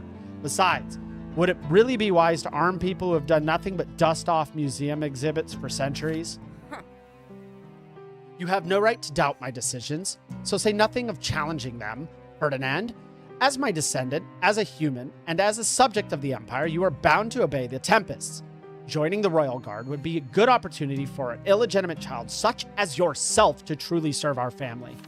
Ferdinand turns crimson. Whether from embarrassment or indignation, you cannot say. The expression on Sebastian's face betrays his anxiety, indicating that he'd prefer to be somewhere else when the storm brewing between the Empress and her child finally hits. Please pardon my insolence, Mother. Am I to understand that all members of House Tempest are supposed to immediately offer their full support to anything you deign to propose? Servilia's face grows stony, her lips pursed in a thin line. You need to intervene and prevent the looming catastrophe while it is still possible. Okay. Okay. Ugh. Okay, this is good. But we lose a tradition. We move towards progress. That's good. But we shatter her hopes. Ferdinand gets happy. We still can meet our, the oath. But, I mean, barely. We're risking it. I refuse her. Oh. Oh. Oh. None of these are great. Okay, so if we support Servilia, we actually get the Order of the Lesser Branch. You will make the Order of the Lesser Branch your personal court guard, which I don't know is great because, like, I don't think humans can fight Arknians if they rebelled, and that would be my personal guard. I think that could be dangerous, but loyal. The great houses do get pissed. My management grows. We become adept. That's huge. Uther gets pissed. Ferdinand gets pissed.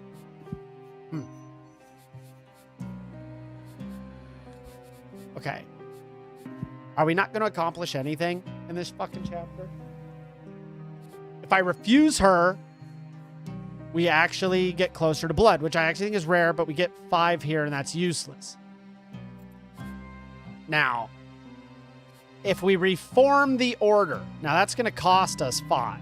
I'm okay with that. Because my management isn't 5 or... Well, so my management would grow here. But I would piss off the great houses.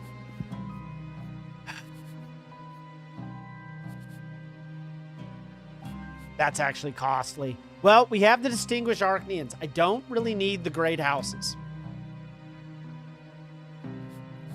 We don't need the great... pardon me. We do not need the great houses. And that management is juicy, but I can't lose with Ferdinand. Servilia, I don't need, and I'm really worried about... Yeah, I think we need to reform it. So if we refuse her and focus on family matters, stay out of politics, I think this is bad. I think we need to shatter her hopes. You will support Ferdinand and direct the talents of the Order's members towards civil service. Now, this is good, right? Because this puts us above 1 here. It gives us human nobility +1, which we need. That's on our list. Them are the commoners. This lines us up with Gaius, right? No. I think with our buddy, this is this is good, but we're gonna hurt her. But we don't lose. See, this is what I'm worried about. I don't want to lose. And I don't want more fucking blood.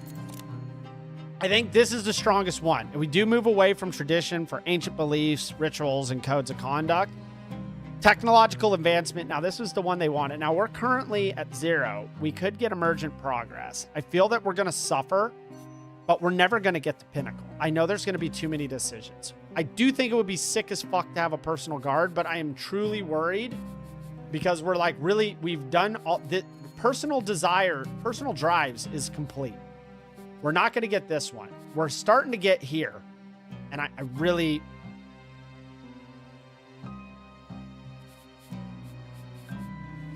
worried that this is going to come up because we're in the last part of this chapter. This is happening in the next several scenes. Like, it's just going to be the case. This is happening.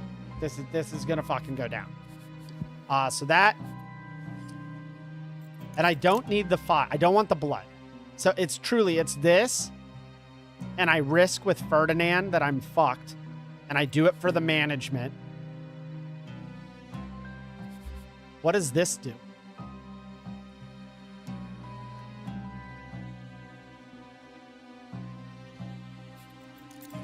But civil service can be great, right? This is going to make everybody happy. I really think we need to go with this. Yeah, we're doing this.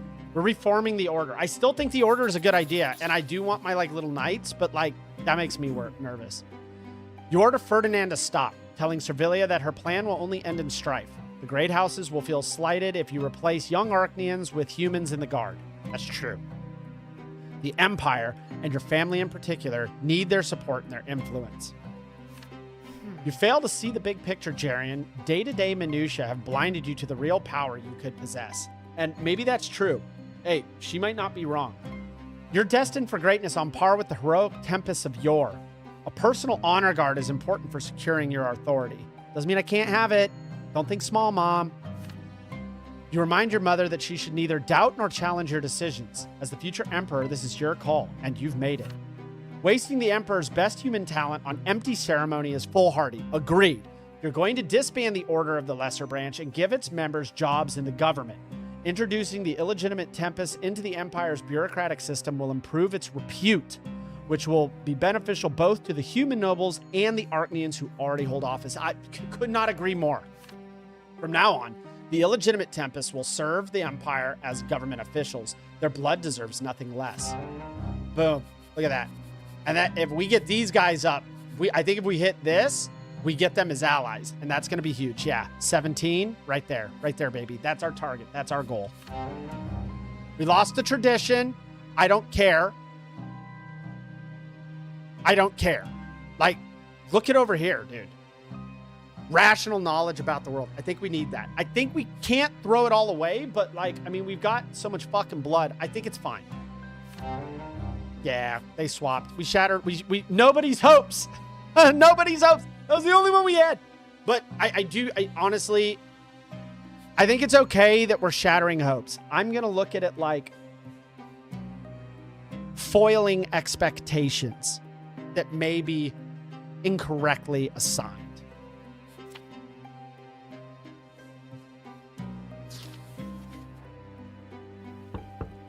A cozy rustling sound echoes through the study as you turn yet another page.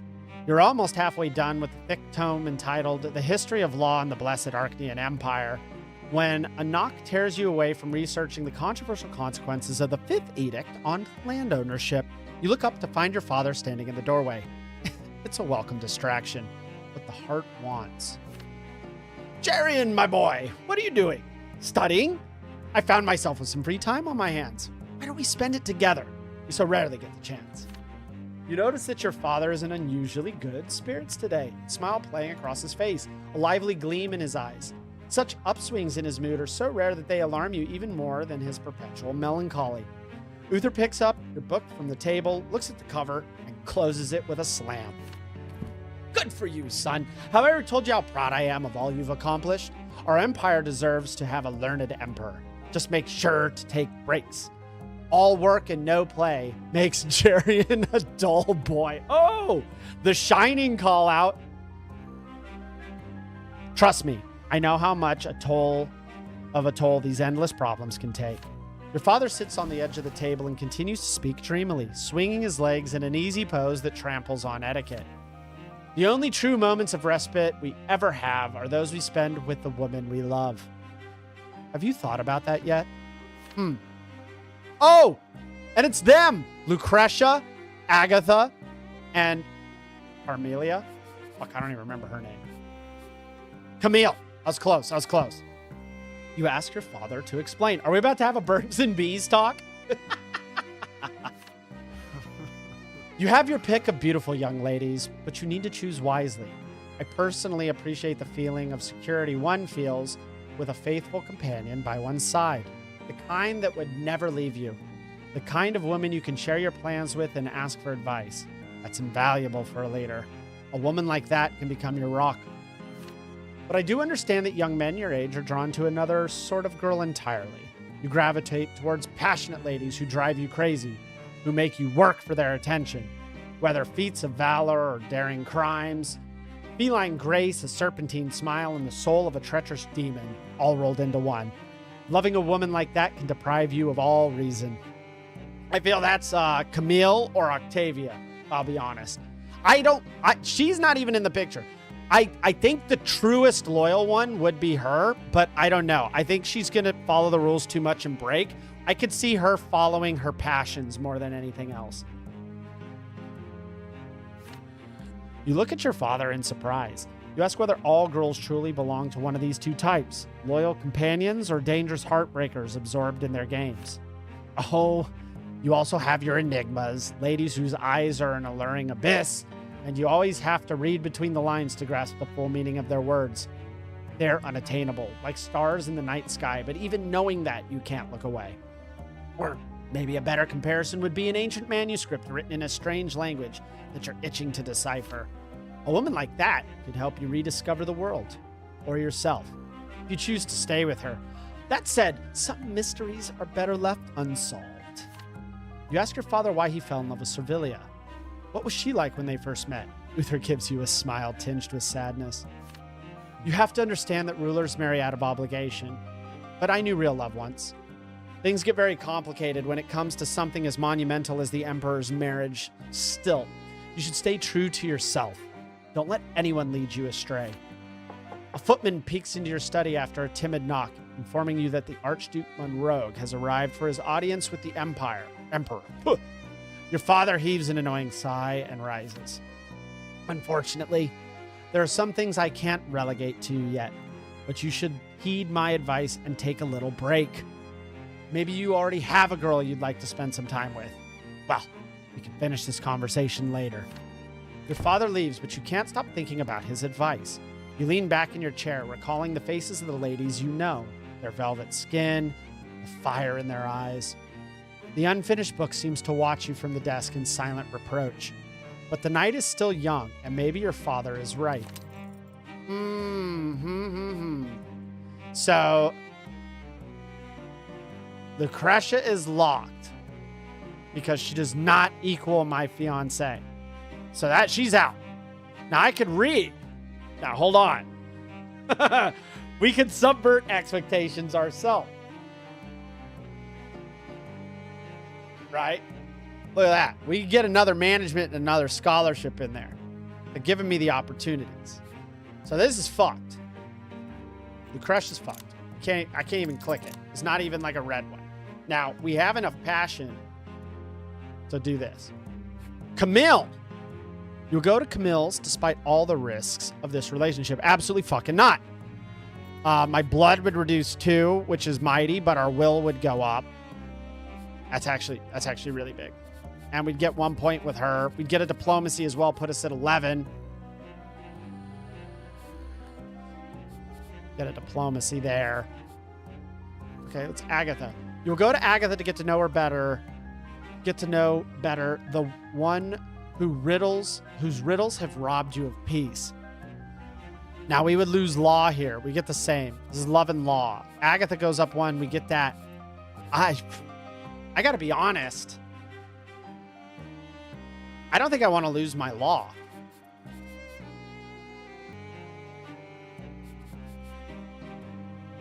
I mean, I do want to get to know Agatha better. This is true. So we're already past all these. Love. Less than or equal to 7. We barely make that one. Here we need the houses.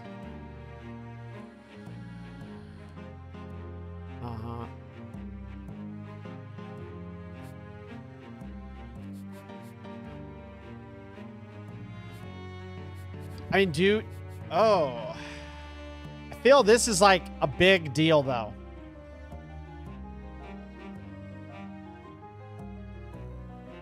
Like a really big deal. This gets us adept at management, pushes us closer to researcher. I mean, this almost feels kind of cosmic, like as a boost. That's a free 2-pointer with no loss. Dad did say to go visit somebody. Agatha is the one I would go do. This really pushes us on love, though. I feel like we need to stay below 7 to hit our goal. Diplomacy boost is good. I don't like the loss of law, but I need to not look at it like I'm losing law. I think I want to be balanced. I think we're just gonna study, because I really do want to boost these skills, right?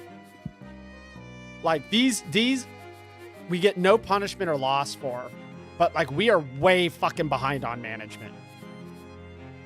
And like we're almost to the point where we're going to be ruling. I have a real strong feeling that Dad is going to retire soon.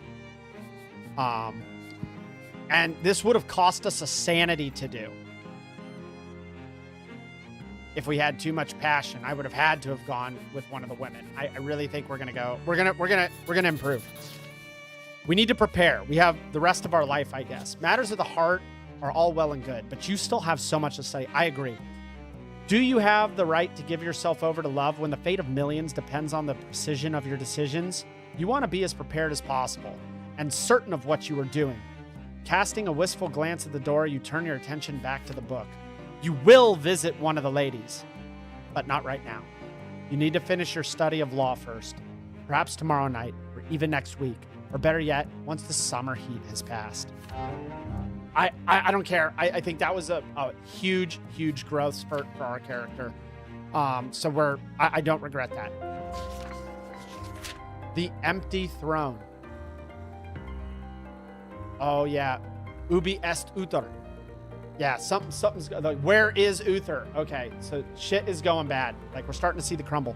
Herald of the Worthy. A weekly publication, issue number 11 in the year 1134, Eterna.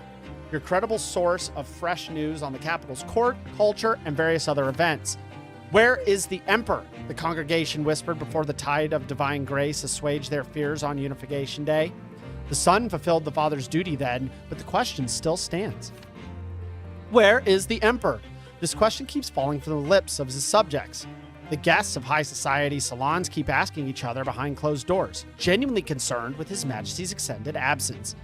This year's tribute, to be the blessed victory over the Scraids, took place without participation or patronage of Uther II, an unprecedented occurrence.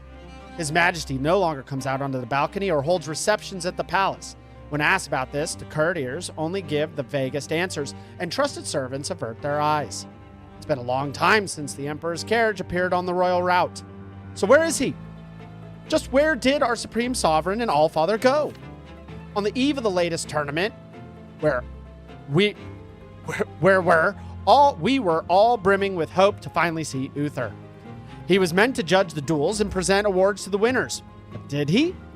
Mere moments before the event, we were informed that the Emperor would not be in attendance, but would instead relegate his duties to his young heir, Jerian Tempest.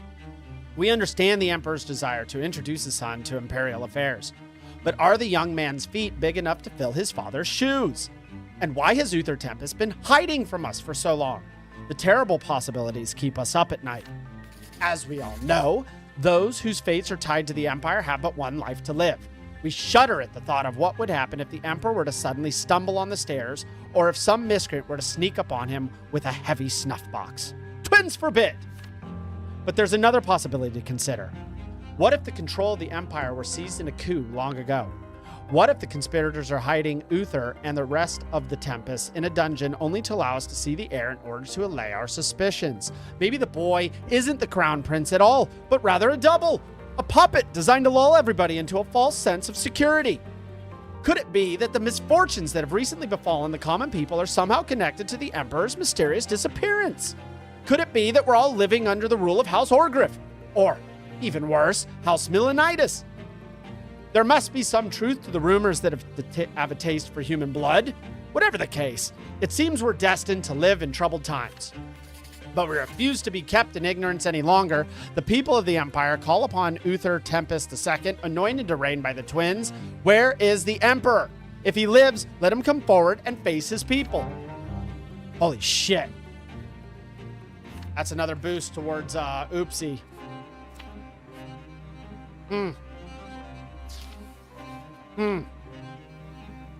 The Emperor's time. You walk hurriedly down the hallway towards your father's chambers. You've just come from the Silver Dragon tournament where you acted as a judge and presented awards on your father's behalf. Uther did not attend the competition.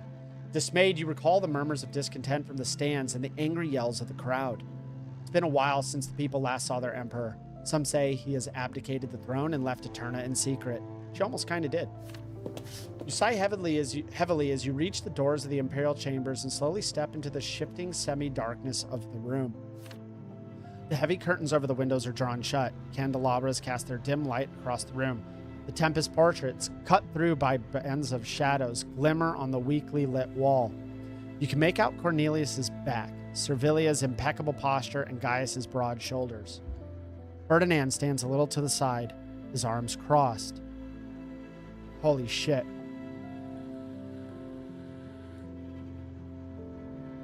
Holy shit. You walk closer and finally see your father. He sits still, his head hanging, seemingly too heavy for his frail shoulders. His withered hands grip the massive stone armrest, his body listing to the side in an unnatural way. He seems trapped in the dark, hard confines of the royal seat. I think it's happening now. Holy shit. You've come. Good. Seems you all need an enfeebled old man to bring you together. Even Ferdinand is here. How bizarre. Ferdinand lowers his gaze and takes several slow steps towards the door, but Gaius stops him. Uther offers no further comment. His mouth is still a harsh line. Servilia and Cornelius exchange a silent glance. We're here to wake you from your slumber. The rumors are becoming absurd. Eterna is in an uproar. Great houses have come to see you in person, but you still refuse to grace them with your presence. It's high time you pulled yourself together, brother. Power is not a cloak you can lend to others as you see fit. It's our duty, and we have no choice but to fulfill it. With great difficulty, Uther lifts his wrinkled palm from the armrest and waves it away. His hand drops back down on the stone surface, becoming one with it again. There's not a hint of interest in his eyes. Can't you see, my husband? The whole family has gathered to ask you to return to your duties. You've always advocated for our family unity, and here we are, standing before you as one. Would you have us beg? Uther raised his head slowly, as if afraid his muscles might fail him. He spends a long time looking from one family member to another, but his wary eyes finally stop. fixed on something far off in the distance. Your demands are not unreasonable. I agree that the rumors tarnishing our name need to be dispelled, but my subjects don't deserve to see their ruler like this. I've grown too weak. Ruling over the Empire has drained me. The Empire has changed. I know nothing about it. I've come to realize that I don't have anything to offer the realm, which is why it would be sensible of me to retire. I could go to the Summer Palace, have a nice rest. Nothing would disturb me there. Cornelius opens his mouth to object, but thinks better of it. His arms fall to his sides in defeat. You too realize that you won't be able to change your father's mind. The Emperor slips a ring with a big silver dragon on it off of his finger, trying to move as little as possible in order to conserve energy. My signet ring. I'm giving it to Jerian. I trust him more than I trust myself. You will accept him as the head of our house and eventually the Emperor. Servilia reaches out to touch Uther's cheek, but he stops her. His eyes seek yours once more. It pains you to see your father brought so low. You look at the other members of your family, stunned. It feels like you haven't taken a single breath since you entered the room. Would it really be prudent to burden our son with so much responsibility at this point? As his mother and the Empress, I can help him. I'm willing to shoulder the weight of the regency until he comes of age and temporarily act as the head of House Tempest. Cornelius presses 2 fingers to your mother's shoulder. The candlelight is reflected in his dark eyes. Please, don't make any hasty decisions, Servilia. We all appreciate your desire to help your son, but there can't be a regent while the Emperor is still alive. The people won't understand or accept it. There will be unrest. But I have to agree with you on one thing. Unfortunately, Jerian is too young and inexperienced. He has often failed to live up to our expectations, and he has made foolish mistakes. I'm sorry, nephew, but it's the truth. You are not ready to lead the Tempest family or replace Uther. It's because we didn't have him there. Shoot. Nevertheless, we need to prepare you for your ascension. I'm planning to have you attend Imperial Council meetings to teach you how to defend our interests, the Empire's interests. You mean your interests, Cornelius? Let's be honest. Does anyone except me care what happens to House Tempest at all? You're also focused on your personal agendas. You haven't even noticed that you're destroying our family.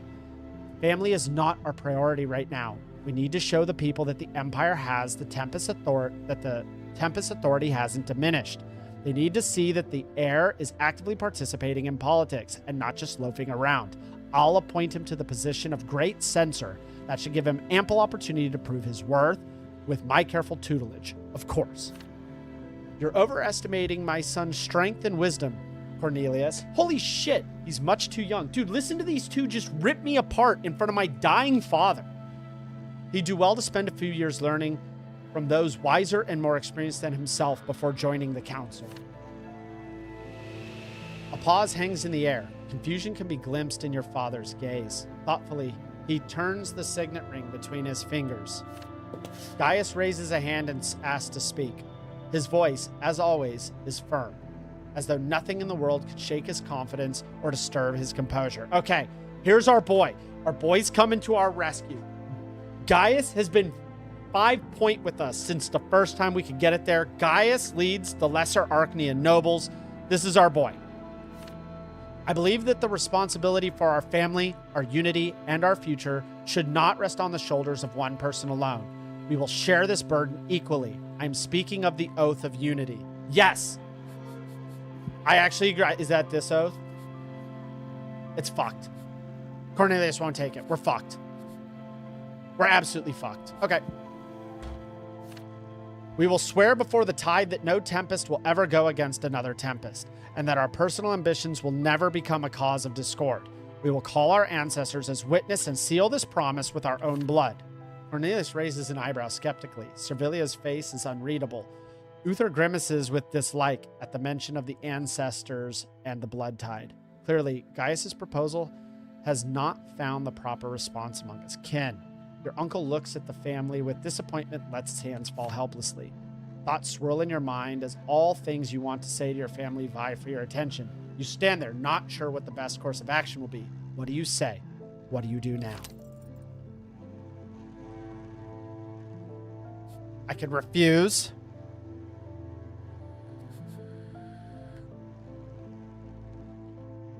Shit. Okay.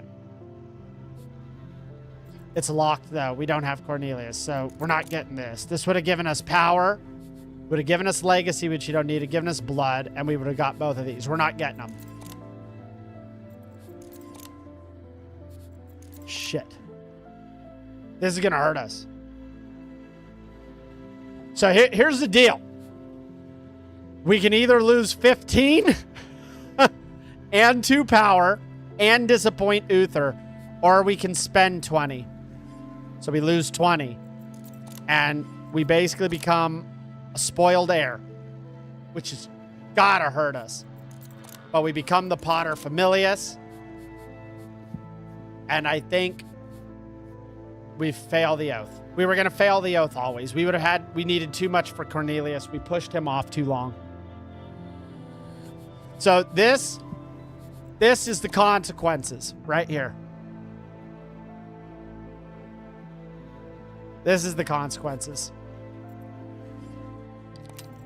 We're going to accept. No choice.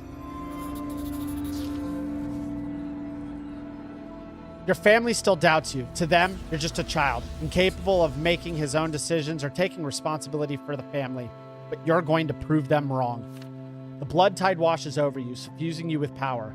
The voices of the rulers of old rip out of your throat in a furious roar. You are the future emperor. You are an Arknian who wields the wisdom and strength of all previous generations.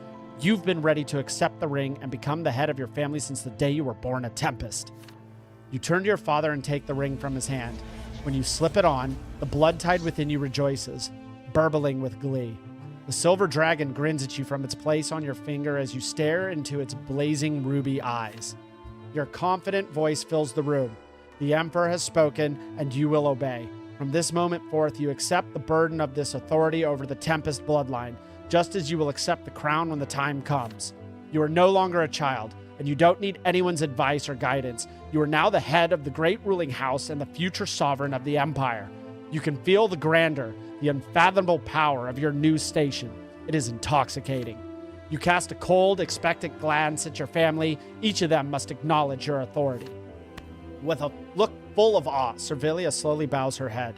Gaius and Cornelius stand rooted on the spot, staring at you as though you've been replaced by a completely different person, someone strange and powerful. You're surprised to notice a spark of life return to your father's eyes. The Emperor clasps your hand firmly in his own. Your Highness, I acknowledge your power over House Tempest. You can count on my complete loyalty and support, but I hope that in an informal setting, we can continue talking with the same ease we once enjoyed. My boy, Gaius! My boy! Ferdinand bows his head and kneels, acknowledging you as the head of his house. Ferdinand. When you turn to Cornelius, he gives you a tense smile. His face looks like a mask sculpted from wax. I am pleased to see my student soar so high.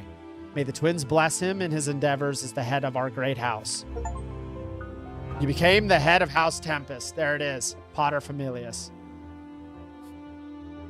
Woo! That's big.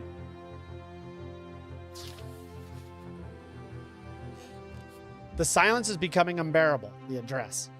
Silence is becoming unbearable. Breakfast is getting cold, but no one touches the cutlery or glasses. The servants stand like statues against the walls. The tension in the room thickens, as do the clouds outside the windows, casting a gray pall over everything in the dining room. You get the urge to drum your fingers on the table just to break the silence. It takes effort, but you manage to restrain yourself. Cornelius' eyes are fixed on the ceiling. Your uncle does this whenever he's trying to solve some kind of complex problem. Your father is busy smoothing out a crease in the tablecloth with a thoughtful look on his face. Servilia glares at Gaius coldly, but you can hear her agitated breathing.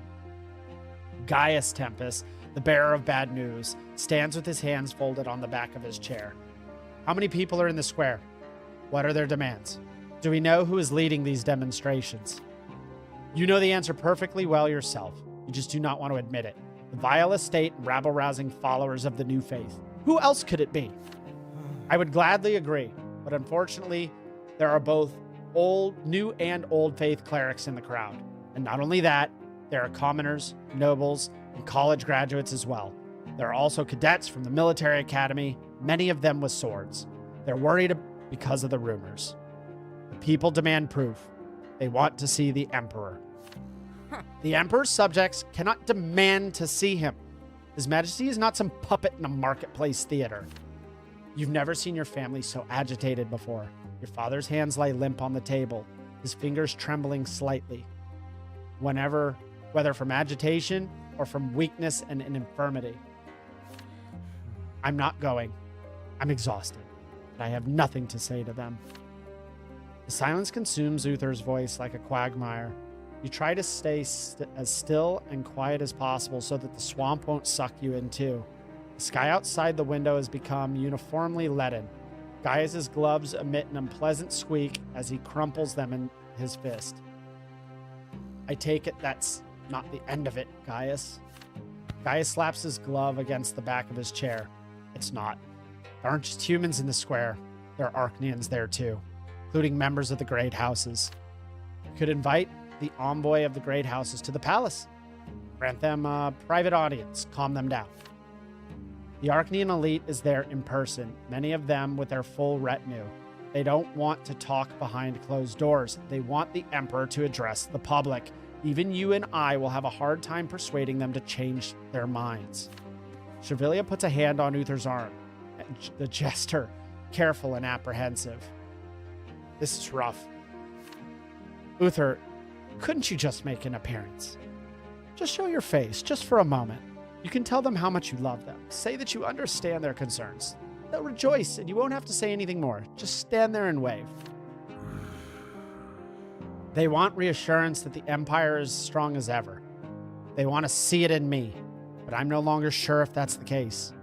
I can't tell them anything. I can't feel my Empire.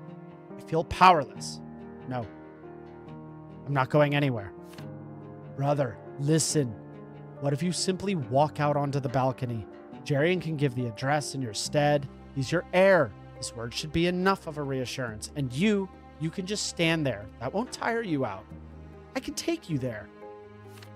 Uther sits silent for a long time, his head bowed low. After a while, he gives a sharp nod, a mere jerk of his head as though he can't hold it up properly under the weight of everyone's stares. I'm not going to get any of the favorites. I already realize what's happening right now. The bubble of tension in the room finally burst, exploding in a barrage of urgent words. The members of your family members start talking to you all at once. Jerian, the first order of business is to calm the common folk down. You need to assuage their fears, just as any proper ruler would. Assure them that the world we've been building is fast approaching. Tell them that every new law is a step towards equality in the Empire, and that progress, sanctioned by the authorities, is about to change our realm beyond recognition. Be very careful what you say. There are Arknians in that square, which means that you need to show them you're going to be a worthy ruler. You should tell them that the imperial family values tradition, and that we won't stand for upsetting the age-old world order, and that our society will remain unchanged. That should reassure the Arknians and sober up the humans who have started to forget their place. We can't put this off any longer. Let's go. This is intense. They usher you out onto the balcony before you can decide on the details of your speech. You breathe in the thick, stormy air. Your father puts his hands on your shoulder, leaning on you rather than providing support. How epic. How epic. Dude, we need a screenshot of that. We absolutely need a screenshot. That is a fucking badass scene.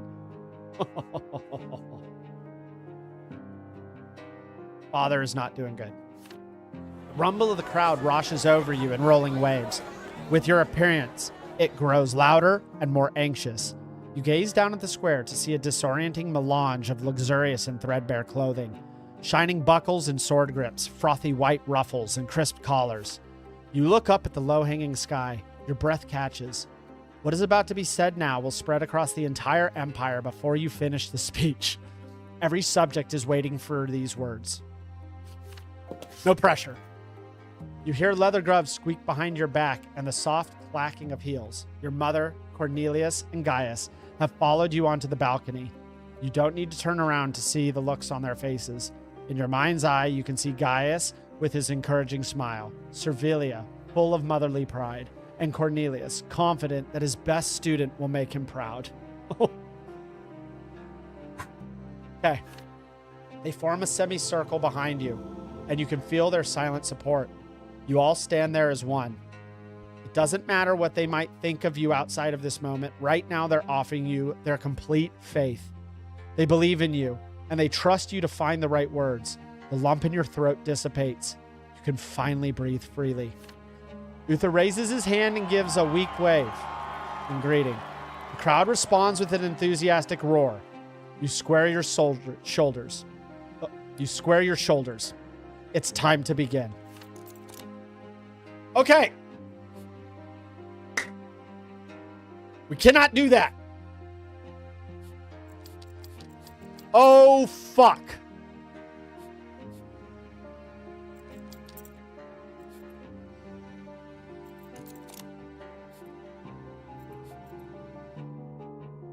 We're absolutely demolished.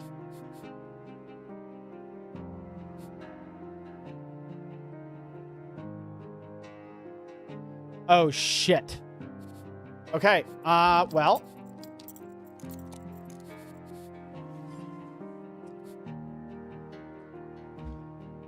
Okay. This feels bad.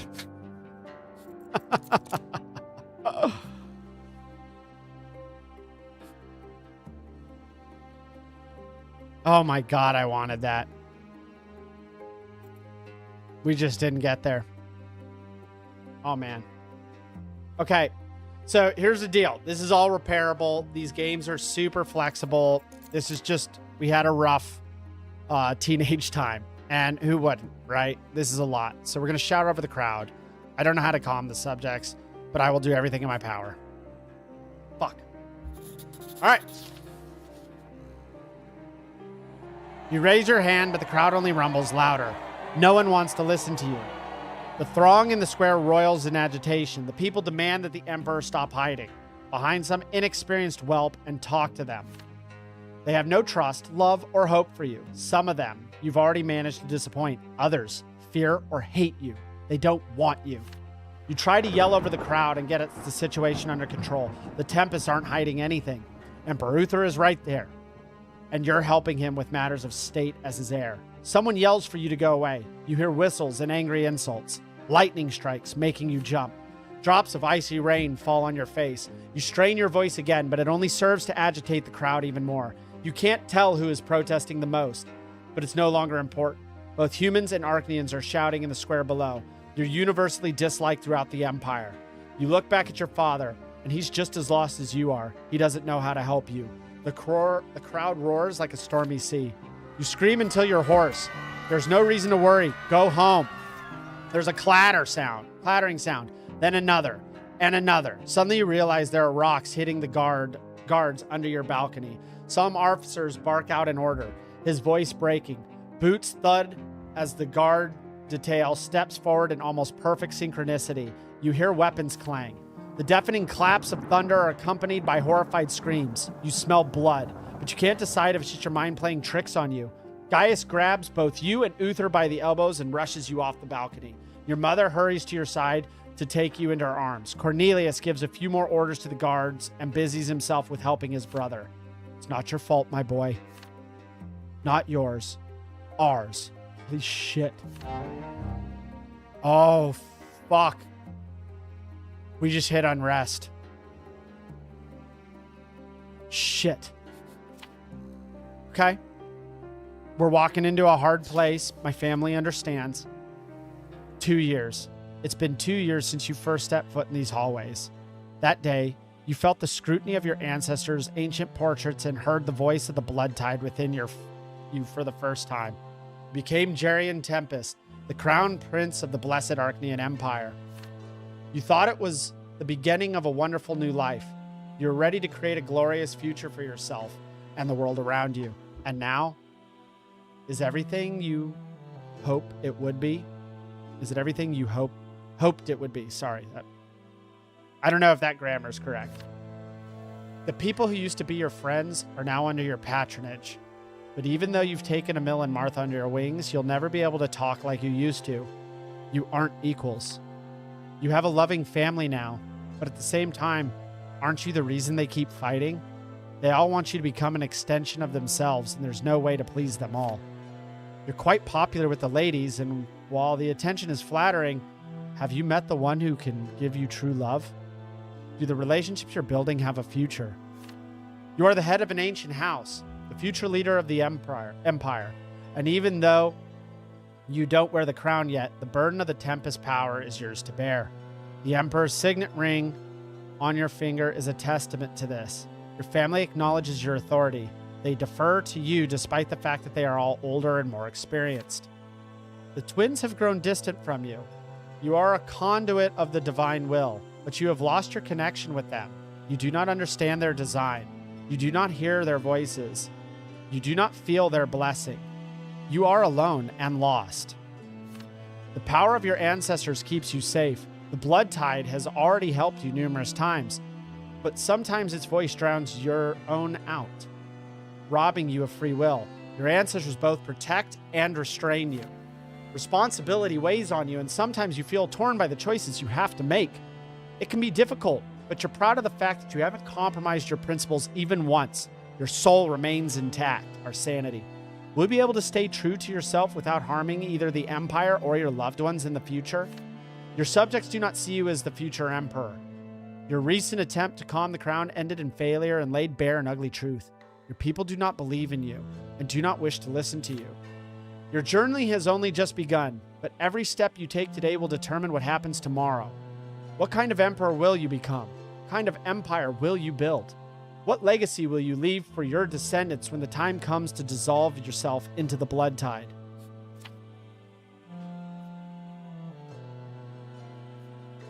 Oh man, end of chapter, the heir. That didn't go so fucking well. I mean, I'm not disappointed in it. We lived it how we lived it. I mean, we were a teenager. What, we're 18 right now, maybe about to be 19. A lot of stuff happened, and we have sort of been put in a lot of hard places. Could we have reacted better or stayed more focused? Sure, maybe. But, you know, great things come from hard beginnings. That was ours. So we continue to move towards great things. Your new Arknian life is hardly a bed of roses. Both the Empire and your family have fallen on hard times. You must accept the burden of responsibility that your father was no longer able to carry. But doesn't that fill you with power and a sense of purpose? The fate of the Tempest, as well as the rest of the Blessed Arknian Empire, now lies solely in your hands. The knowledge and abilities allow you to overcome various challenges, correct? We were 18. That's our, I think this is just going through our stats. Okay. This is fucking awful. I regret that happened. That's the worst thing that happened from it. Yep. Got no allies. Closest is with the Distinguished Arknians, and that still feels a ways off. There it is. So we're going to wrap it up here. I'm going to go eat some more. You know, I've got some other stuff I need to do. That was a good amount of reading. I did not expect this video to be 4.5 hours. Given that we had the other one, these chapters are quite longer than I think they were for Sir Brante. Or maybe I just don't remember it right. But damn, this is a good game. So there we go. The next episode, we'll be diving into the Great Censor. Most likely tomorrow, once my eyes have had a chance to rest. But what a good episode that was. I think I learned a lot about how I need to treat this game and some of the goals that I need to seek moving forward. We'll see what the next chapter's things are, but thank you everybody for watching. Tanya and Mitch, thanks for pushing me to do this and then jumping in to show your support. Appreciate both of you. And I will catch you